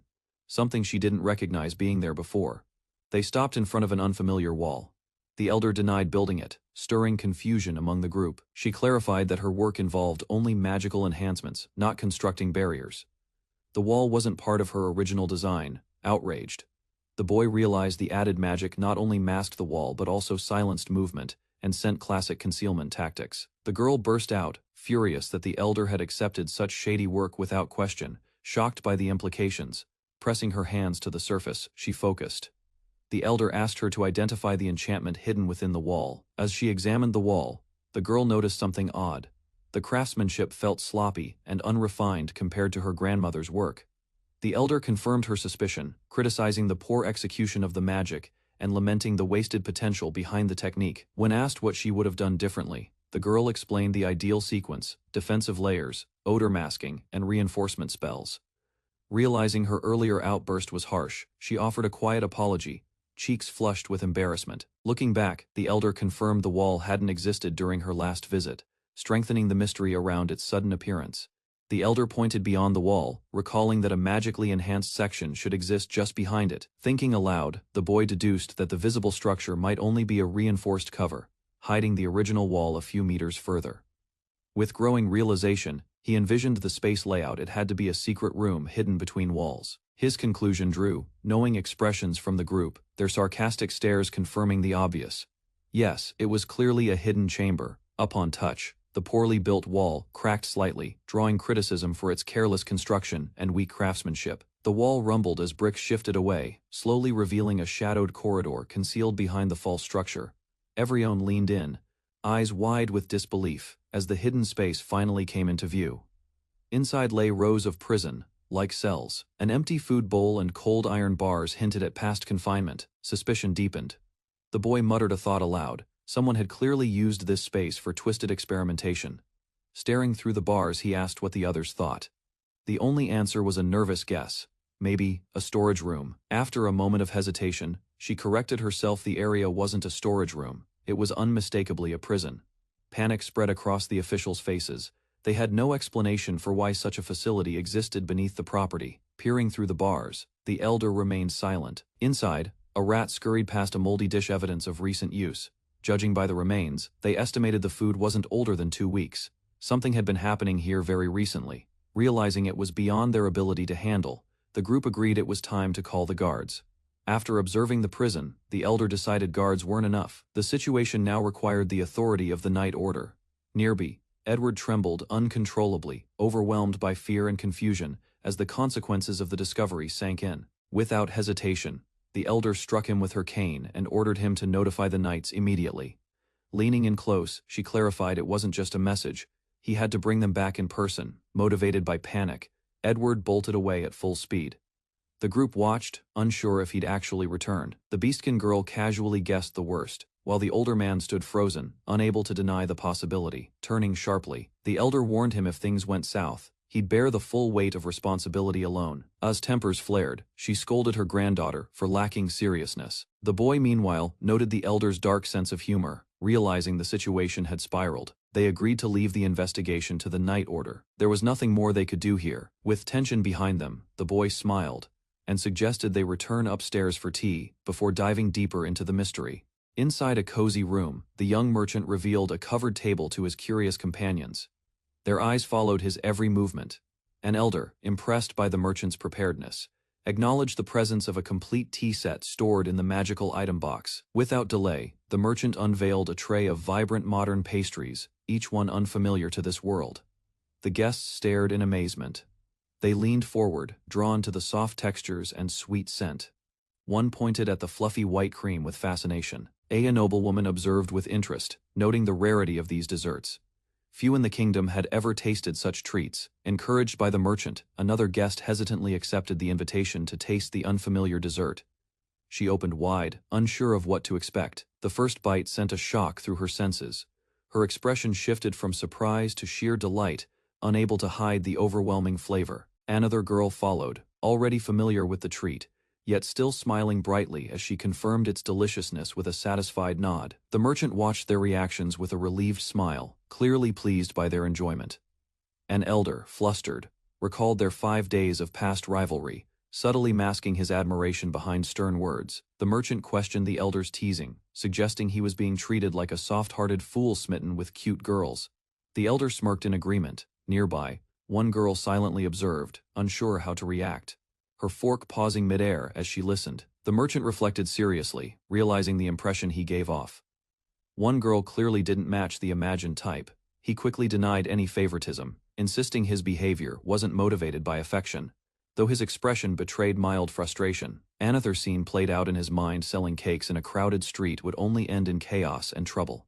To prove his point, the merchant boldly unveiled a new batch of colorful sweets. His determination was clear. He wouldn't hold back anymore. As the girls quietly resumed eating, he noticed the atmosphere shift. One remained reserved while the other happily devoured her dessert. With a confident smile, he praised Arya's charm without hesitation. The unexpected compliment caught her off guard, eyes wide with surprise. Her face turned red as she looked down, embarrassed. Meanwhile, the others continued enjoying the food, unaware of the tension. Requests quickly followed. One wanted the white pastry next, another the yellow. The table once again buzzed with sweet anticipation. The merchant warned the elder about consuming too much sugar, but the elder laughed it off, confident he could craft medicine if needed. Around the table, the merchant's concern grew, but the elder teased that the merchant cared more for Arya's feelings than his own health. Despite having cried earlier, the girl now seemed carefree. The merchant sighed, recognizing how easily responsibility shifted once trust was formed. Arya calmly drank her tea, reflecting on a missed opportunity. The group's presence softened her disappointment about losing the property deal. The elder accepted the outcome with surprising warmth. The moment ended with laughter. Tea. The merchant stared in disbelief, shocked that everyone had forgotten the earlier chaos. The empty bowl only deepened his confusion. Outside, a sudden announcement echoed the knights had arrived. Arya paused mid-sip, glancing toward the street as footsteps approached quickly. The elder frowned, frustrated by the timing. The girl still had cake in her mouth, unwilling to be rushed. Rising from the table, the merchant and the butler prepared to greet the arriving knights.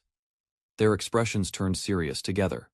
They stepped forward, waiting by the entrance as heavy armor drew closer. The atmosphere shifted from light-hearted to tense, introduced with formality and grace. The man revealed himself as Henry Bradley, a sub-commander under Commander Hazel. His presence carried weight. Recognition followed, despite humble origins. Cecily's talents in blacksmithing and magical equipment earned her a noble title in a single generation. Warmly greeted, Henry received reassurance from the elder, who expressed relief over Hazel's connection. At once they moved to proceed together. Heavy boots echoed through stone corridors as the group advanced. A low thud ahead signaled a hidden mechanism activating beyond the wall. In a shadowed alley, cloaked figures stood waiting. Nearby, a broken crate and glowing lantern hinted at quiet, deliberate preparation. While the knight casually excused his delay, the group stood unimpressed. Their blank stares made it clear his excuse wasn't convincing. Raising a point, the merchant reminded them of their current investigation. Ignoring an assigned task now would make things worse. Suggestions followed swiftly. Writing an explanation under Commander Bradley's name could help justify their presence. Supportive cheers confirmed the idea was solid. From a distance, Cecily gave her approval. Her voice carried enough weight to settle the matter, drawing admiration from her companions. With relief, the merchant realized she finally understood the importance of priorities. Still, Melissa remained lost in her own carefree thoughts. Melissa brushed off concerns, casually reminding everyone she was still new to the assignment. 2 weeks hadn't been enough to master everything. Despite her excuse, she seemed suspiciously informed, commenting on night affairs like an outsider, pretending to be unaware. She suddenly questioned if Asakura had taken a liking to Fiona. The bold remark threw him into a panic. Teasing continued. Remarks about young men falling in love at first sight flew around while Arya stared in silence, expression unreadable. Coughing aside, Asakura denied any flirtation. Instead, he shifted focus to rising local threats and the alarming disappearance of nearby residents. Asakura revealed the most troubling detail: most of the victims were orphans. The group's expressions darkened as the weight of his words sank in. He explained that visiting both the orphanage and church headquarters was simply to gather information, nothing more. The elder smirked, suggesting that Asakura's deeper motives might involve impressing Fiona. Though partially true, Asakura called it convenient justification. Arya gently scolded him for acting on his own again. Despite her soft smile, her words carried honest frustration. Melissa interrupted, suggesting Fiona might not be the right person to ask, next an implication that left Asakura confused. The elder recalled how disappearances among orphanage children had increased dramatically within the past year. Even before that, signs had already begun surfacing. Melissa interjected, asserting that speaking to someone more experienced than Fiona would yield better answers. Her tone left no room for argument. Surprised, Asakura questioned the idea. He had believed Fiona was a lifelong resident, not someone who'd left the town years earlier. With exaggerated flair, he accepted the misdirection and jokingly turned his attention to finding an older sister figure to question instead. Unbeknownst to him, Bradley had been listening.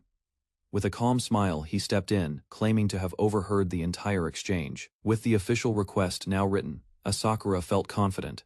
Convincing a guard to accompany him seemed much more likely. Laughter eased the mood. Bradley's earlier eavesdropping had only been out of curiosity, not suspicion. Presented with the offer, Asakura eagerly requested that Bradley join him in questioning the guards. The knight agreed without hesitation, smiling gently. Bradley even volunteered to accompany him to the orphanage and church the next day as well.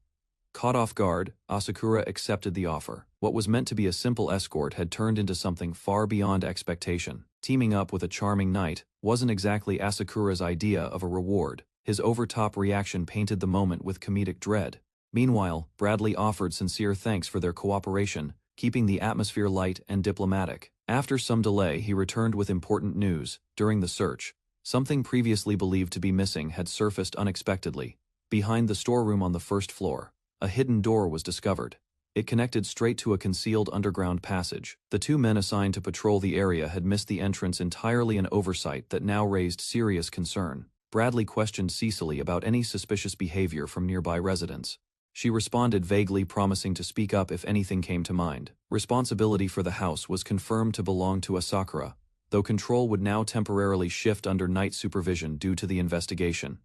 Curious about the time frame, Asakura asked how long he would be displaced. With uncertainty below, he couldn't stay comfortably. Concern grew. If sinister activities had taken place underneath, living there again might feel impossible, even with answers.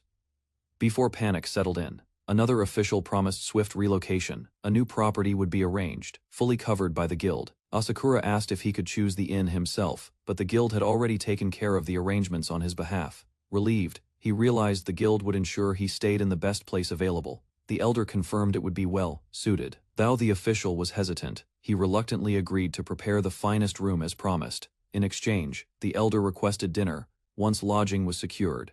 Asakura accepted, already sensing the ulterior motive. Unfortunately, their earlier plans were derailed. Alicia had already stepped in, blocking their intended arrangements. Tears welled in Arya's eyes as she quietly responded. Her words struck Asakura, who could only watch her in silence. Trying to shift focus, he suggested speaking with Cecily about the house's upgrades. The elder misunderstood, hinting at cohabitation. Asakura clarified, explaining his current lodging had strict dining reservations. Melissa caught on, surprised by the complexity. A whisper confirmed the truth. Asakura was staying at Comlef, the most luxurious inn in town. Few accommodations ranked higher. Realizing the value of the arrangement, he considered extending his stay.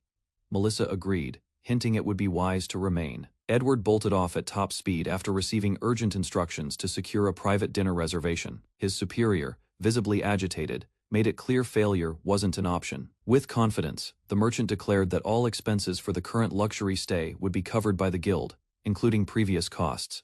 Responsibility shifted to Melissa, now appointed as the new liaison. She stood beside the guest, a forced smile hiding her nerves. Startled by the sudden task, she voiced concern. Still, her superior reassured her, praising her potential. Instead of backing down, she demanded a promotion once the task was complete. An agreement was struck between the older man and the cat-eared girl. She demanded a formal document to secure her promotion if the task succeeded. She yelled for the letter to be written immediately, waving it frantically once it was prepared. Up on the terrace, Asakura gazed across the city, lost in thought. The old man beside him warned him about the sly woman. A noble-looking knight suddenly appeared behind Asakura, startling him with a sly smile. Talk shifted to corruption among knights. Disgust filled Asakura's face as reality set in.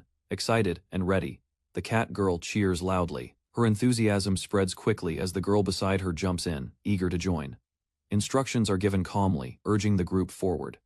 One participant eyes the speaker warily, unimpressed by the confident attitude. A fortified structure loomed as the group stepped inside for an official meeting. Plush furniture, a crest, marked table, and guarded expressions set the tone. Silence filled the room, eyes locked as the seated man observed their faces. Fingers steepled in deep suspicion. Curiosity sparked while glancing at the surroundings. Refined, polished, yet strangely sterile in atmosphere. Breaking the quiet, the man clarified this wasn't an interrogation room. According to him, it served as a reception chamber. Brows furrowed. Doubt surfaced instantly, but feigned innocence met with a stern command to stop pretending. A sealed letter floated into memory as Captain Guise mentioned a previous encounter involving a formal introduction. Daichi responded with a cheerful expression, clarifying the letter's purpose had been nothing more than a formality.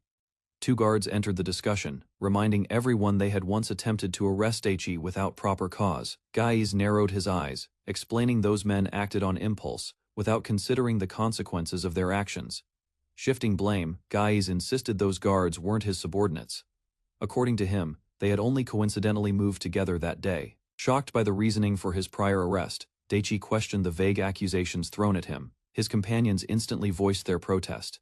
Outstretched hands offered a calm explanation, suggesting that stepping forward earlier had helped guarantee Daichi's personal safety. Mia and Roa stood nearby while Guise admitted he had expected gratitude, noting the preparations Daichi had brought, with a smirk. Daichi brushed it off as coincidence, making light of the assumption that he owed anything in return. Standing gracefully, Mia responded politely, identifying herself as a student under Heartland and Daichi's follower in training. Daichi brought the meeting to a close, politely thanking Eren for the discussion, as Guise offered a calm nod in return. As the group turned to leave, Guise mumbled an apology under his breath. Watching them exit through the tall wooden doors, whispers filled the air. Doubts lingered about whether the reception room had been meant for diplomacy or quiet intimidation. Sweat lined Guise's brow as he expressed regret, hoping worst-case scenarios wouldn't come to pass if tensions rose again. Suddenly, the door burst open. A loud shout filled the chamber as a furious officer barged in, demanding answers from Eren. Storming into the room, Captain Boyd furiously slammed his foot, questioning why a supposed criminal had been treated so lightly.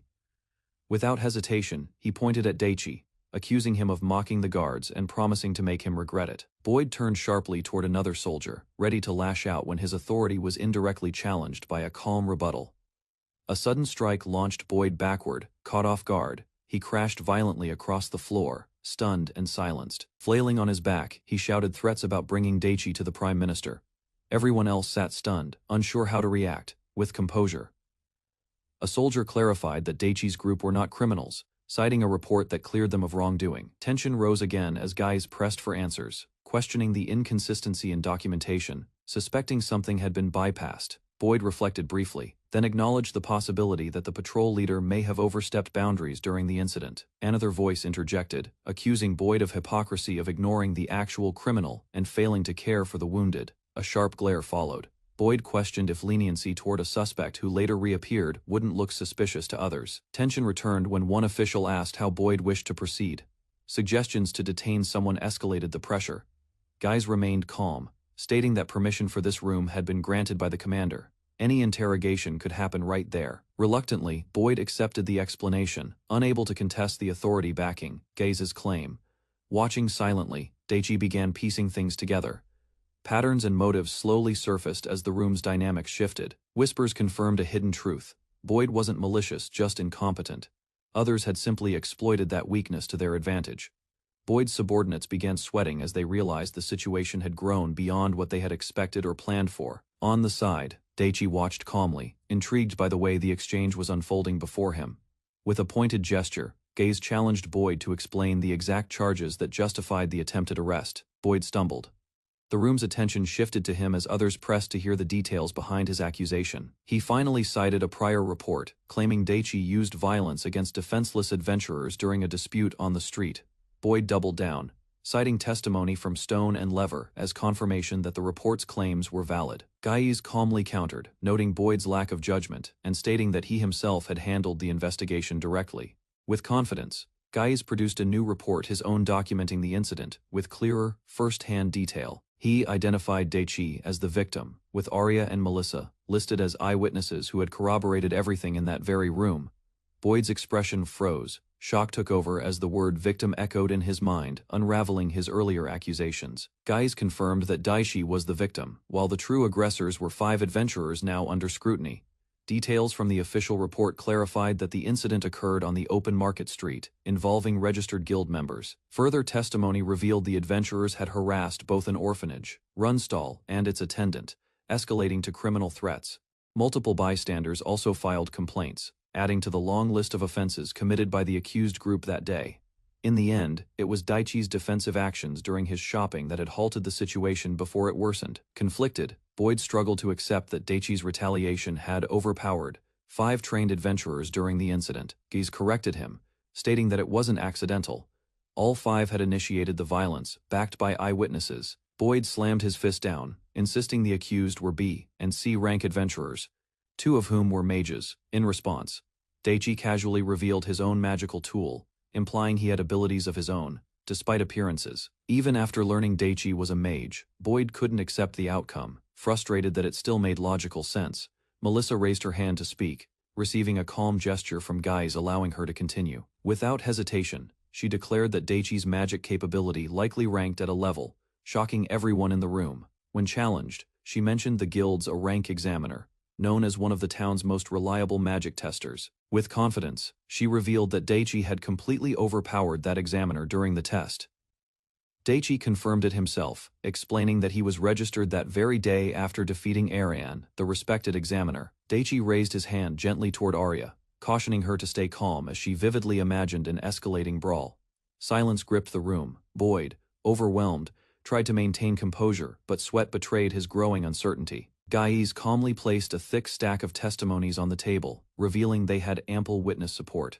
Snapping toward his subordinates, Boyd demanded an explanation, fury now turning to desperation. They lowered their heads in defeat, admitting they struck first and failed to cause harm, even while outnumbering their target.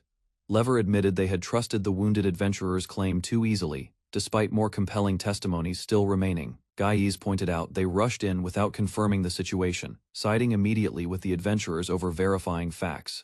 A second soldier protested, insisting they only attempted a temporary detainment to prevent Daichi from escaping. Amid the chaos, reviewing the report, Gaze acknowledged their reasoning, but his expression hardened as he prepared to challenge their true intent. He reminded them sharply he had been present. Their actions looked far too biased, focused only on aiding their allies. The 2 soldiers lowered their heads, unable to answer Gaze's pressing question about their flawed judgment. Pressed further, one admitted they had been taking a late lunch at the market during the incident. As Daichi recalled, one of the adventurers had spoken of selling off orphans, shocking the nearby guards. Suspicion mounted. Melissa questioned if the soldiers might be tied to the town's ongoing abduction cases. Panic surged. One guard cried out in denial, visibly trembling as he insisted, He knew nothing about kidnappings. Tension exploded as Boyd suddenly charged and threw a punch, shouting in frustration toward the group. Guards quickly restrained him. Guys warned the soldiers to prepare themselves for questioning, noting their actions had consequences. From the side, a composed figure stepped forward, revealing a chain insignia and requesting to join the interrogation. Recognition dawned he was from the Night Order. Guys nodded but clarified that the lead would remain with him. Calmly, the Knight announced the Order would take custody of the accused tomorrow for further investigation on the kidnappings. Captain Guise is startled by the revelation that all guard reports must be compiled by morning. Frustration builds in the room. Reed, a knight from the Royal Order, permits the release of some individuals, while Daichi and Luna remain behind for questioning. Daichi calmly inquires about the previously detained adventurers, raising suspicion as the guards exchange uneasy glances. Sergeant Baldur recalls something alarming. The atmosphere tightens as everyone realizes what might have happened. Baldur admits the adventurers were released. Guise snaps, ordering immediate warrants. Chaos erupts as they scramble to regain control. The castle bustled with urgency as guards shouted across the walls. A tense atmosphere gripped the stronghold. Outside the walls, Daichi stretched his arms, clearly exhausted. Rina and Melissa stood beside him, commenting on the situation's resolution and how things could have worsened. Rina announced she would return to the guild to file a report, leaving the other two with a curious look. Daichi smiled and invited Melissa to a hotel dinner. Rina silently observed their chemistry with mild exasperation. Daichi froze in place as Karina suddenly rushed at him, her presence sharp and overwhelming. He reacted too slowly. Each swing from Karina sent shocks through his arms, forcing him back with every clash.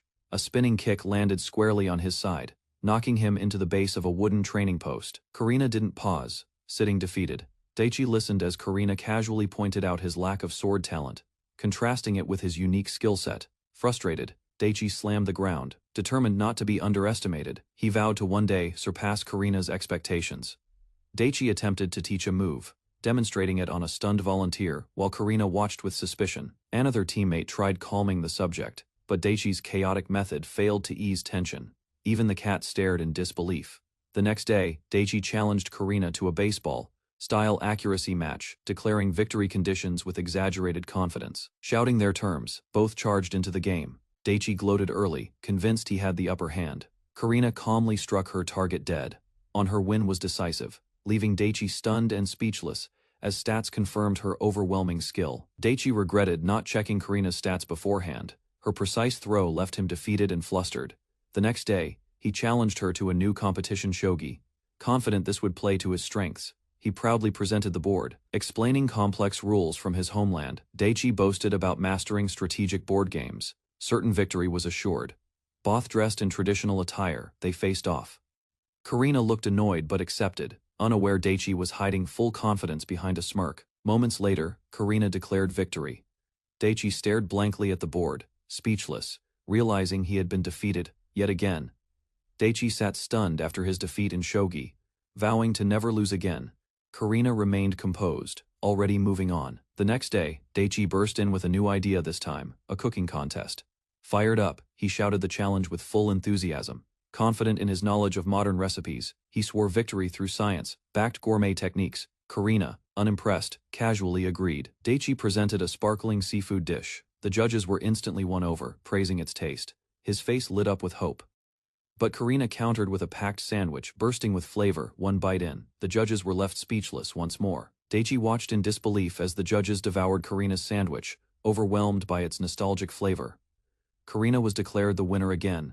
Daichi protested, calling her dish unfairly soul food, while she teased him about wasting time. Though others suggested he give up, Daichi refused. He proposed one final contest, his last chance to claim victory. They sat at a table, facing a plate of fluffy pancakes. The challenge: resist eating the sweets. The longest. Daichi outlasted Karina at last. He cried out in joy, savoring his first win. Karina, though defeated, smiled faintly at his determination. Bradley arrives with a smug smile, interrupting the tense moment. Daichi and his group react with confusion, as Bradley greets them like an old friend. Bradley casually announces they are headed to the church. Daichi looks annoyed, unsure when Bradley decided to join. Bradley deflects the reaction, pretending nothing is strange. Despite the confusion, he insists on coming along, overriding any protest. At the church entrance, Sister Fiona greets them. Her calm but questioning tone halts the group's advance. Bradley introduces himself formally. Fiona bows politely, recognizing him as a knight. Bradley offers thanks to Daichi for his cooperation the day before. His words sound polite, but Daichi silently questions the truth behind them. Fiona suggests postponing the church visit. Daichi hesitates, but Bradley responds swiftly, brushing aside the idea. Bradley confidently claims that his discussion with Daichi doesn't require the church's involvement. Fiona gives in, deferring to his lead. 2 new companions join the group. With introductions settled, the entire party prepares to depart together. While walking, Bradley whispers to Daichi, suggesting a private topic about the guard station. Daichi seems concerned by the subtle shift. Bradley requests that his status as a knight be kept secret during the church visit. Daichi and Fiona are puzzled but agree, trying to appear formal. Bradley extends a hand toward Fiona, with exaggerated politeness. She is caught off guard but plays along reluctantly. Bradley suddenly pulls Daichi aside. Daichi, irritated, questions why he's being dragged. Daichi confronts Bradley with suspicion, recalling an earlier incident involving 2 men and a captain named Boyd.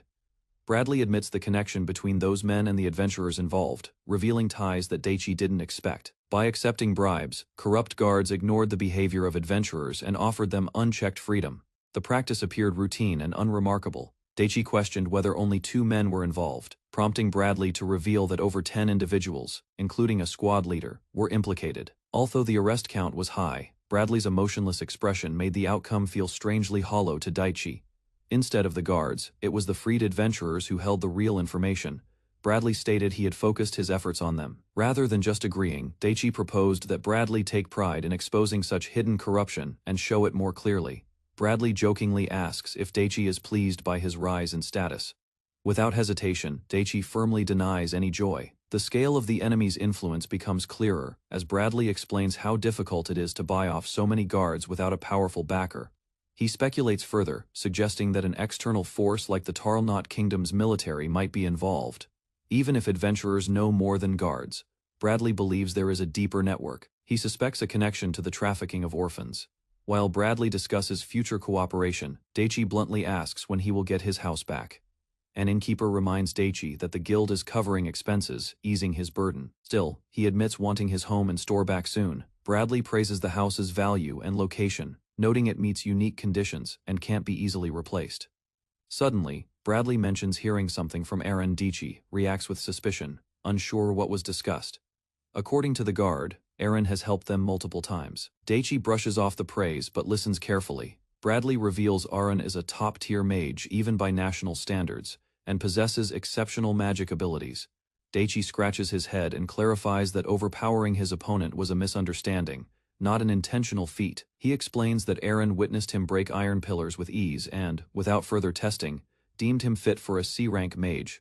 Bradley leans in, recounting how Aaron had never even heard rumors of someone destroying steel with a wooden blade. Although Bradley claims ignorance, he questions if Daichi might be closer to a rank than he admits. Daichi silently reflects on that possibility. With a calm expression, Daichi recalls his homeland, where he rarely left the house and had little to compare himself with. Daichi admits he doesn't know where his abilities truly rank, leaving his companions in quiet thought. Bradley insists Daichi should understand his strength better. He turns to Arya, seeking her agreement on the matter. Caught off guard, Arya nervously agrees, admitting she also has doubts about her own potential, and avoids judging others. Bradley teases her about the difficulty of the priestess test, but Daichi quickly redirects the conversation back to himself. Before more is said, one of the girls excitedly spots their destination in the distance. The church finally comes into view. The group arrives at the church courtyard. Fiona instructs them to greet the priest before visiting other orphanages.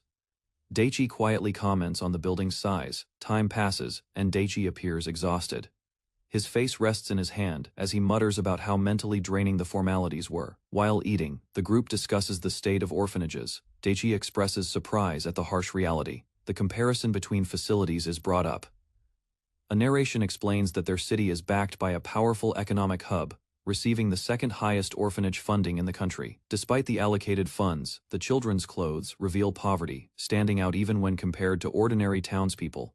Daichi reflects on the orphanage conditions. While the food appears sufficient, the reality seems less comforting. Unlike the energetic children at Daisy House, others lack liveliness. Their disconnect from adults is immediately apparent. Even the staff mirror the same lifelessness. Daichi notices that despite their jobs, the employees show little presence or engagement. Bradley explains he once suspected the orphanage staff were cooperating with guards in covering disappearances, but now he doubts that theory. Daichi quietly processes the change in perspective, and others agree such negligence hardly points to organized wrongdoing. Daichi hesitates, sensing it is too early to reach any firm conclusion. Something still feels off. He clarifies to Arya that his doubts come from a lack of concrete evidence, not suspicion. The uniform presence of unmotivated staff and timid sisters at both orphanages strikes the group as unnatural. Churches are responsible for assigning personnel, and while numbers are limited, proper distribution should prevent such imbalance. Daichi considers the possibility that someone deliberately concentrated unfit staff, creating vulnerabilities. If so, a collaborator within the church may be involved. Marissa questions if the sisters from other orphanages were truly incompetent, or just following orders. Bradley adds that staff numbers were higher than expected, with daily presence noted an unusual setup for any region. He explains that while things seem balanced, leadership from Donnelly's side ensured adequate funding and church oversight, even if execution lacked passion. Daichi cautions himself not to judge too quickly, knowing emotions can cloud reason. He reviews the situation carefully while continuing his meal. As he eats, a disturbing pattern emerges. Missing persons are increasing, rumors spread, and the strange basement beneath his new home lingers in his mind. Daichi admits the situation remains unclear. He asks when the documents regarding the adventurers will be released. In front of a wall of wanted posters, Daichi considers capturing the criminals himself. Questioning the legality of such action, Bradley recommends registering with the guild. Daichi groans, annoyed by yet another guild-related matter. Daichi and his companions sit together in a cozy tavern, discussing joining the Adventurers Guild and their plans. A waitress named Shi arrives, announcing that they have registered with both merchant and mage guilds. Leon curiously asks why they would join adventurer guilds instead of focusing solely on commerce. Akira confidently explains how joining the guilds gives them a chance to navigate political power. Excitement fills the air as the group heads toward the guild headquarters, feeling the growing possibility of success. Akira and the others discuss the registration with the Adventurers Guild, their plan becoming clearer. Curiously, Leon wonders if there's any connection to past issues related to the guild. Daichi recalls the magical stone and materials sold at the store, realizing the potential problem. In response, Akira assures them that the guild's involvement doesn't cause any real issues. Daichi looks uneasy. Later, they receive instructions from the guild, with a dragon accepting the task and providing guidance. As they continue their journey, Daichi and Leon realize the value of magical stones for future guild missions. The group gathers around, discussing how selling magical materials directly to the Adventurers Guild is prohibited due to the guild's regulations. Akira questions the reason behind their desire to avoid taxes, but the others remain focused on the guild's purpose. After hearing the strict rules, Leon points out that adhering to guild regulations is necessary for their continued success. Excited, they reach the Adventurers Guild, impressed by its towering presence and the opportunity it offers. An old man, with a beard, enthusiastically recalls how the guild leader built a grand hall 10 years ago. Daichi is taken aback by the sheer size of the guild and the luxury it represents. Curious, he asks about the guild's rules, unaware of the unexpected situation unfolding inside. Akira notices a board filled with guild notices, signaling the increasing complexity of their mission. Daichi, now enthusiastic, remembers the skills he learned back in the lab, knowing they'll be useful here. Entering the Adventurers Guild, Daichi and Akira are greeted by the guild's eccentric leader, who shares his excitement. A sign is noticed by Akira, signaling the start of the guild's registration process, with a curious twist. The friendly receptionist welcomes them warmly, offering assistance with their guild registration, ready to guide them. In an unexpected moment, the receptionist realizes she made a mistake, apologizing for the confusion caused. Daichi, amused by the situation, wonders if the guild environment will always be this lively, thinking about what comes next. A guild member recognizes Daichi, recalling how he sold magical stones without permission, creating tension. Daichi calmly defends himself, explaining that they were merely following the guild's rules, despite conflict. At the guild desk, Daichi confirms his registration, wondering if this procedure will be simple. With a cheerful smile, Melissa requests the registration for 2, leaving Daichi slightly confused by the decision. As Melissa considers joining, Daichi and the others discuss whether Melissa should register now or wait. Daichi excitedly welcomes Melissa into their team, holding Nike, his cat, as they prepare for the next step. Melissa is delighted, asking if Daichi's cat is a magical creature, unsure of its true nature. The registration form is finally completed, but Daichi looks puzzled when asked about personal details. Upon reviewing their C-rank magic abilities, Daichi questions if basic spells truly qualify for such a rank. Melissa explains that C-rank magic can be impressive for someone with special abilities, revealing her own magical prowess. Melissa confirms her noble lineage, as Daichi excitedly introduces his cat companion.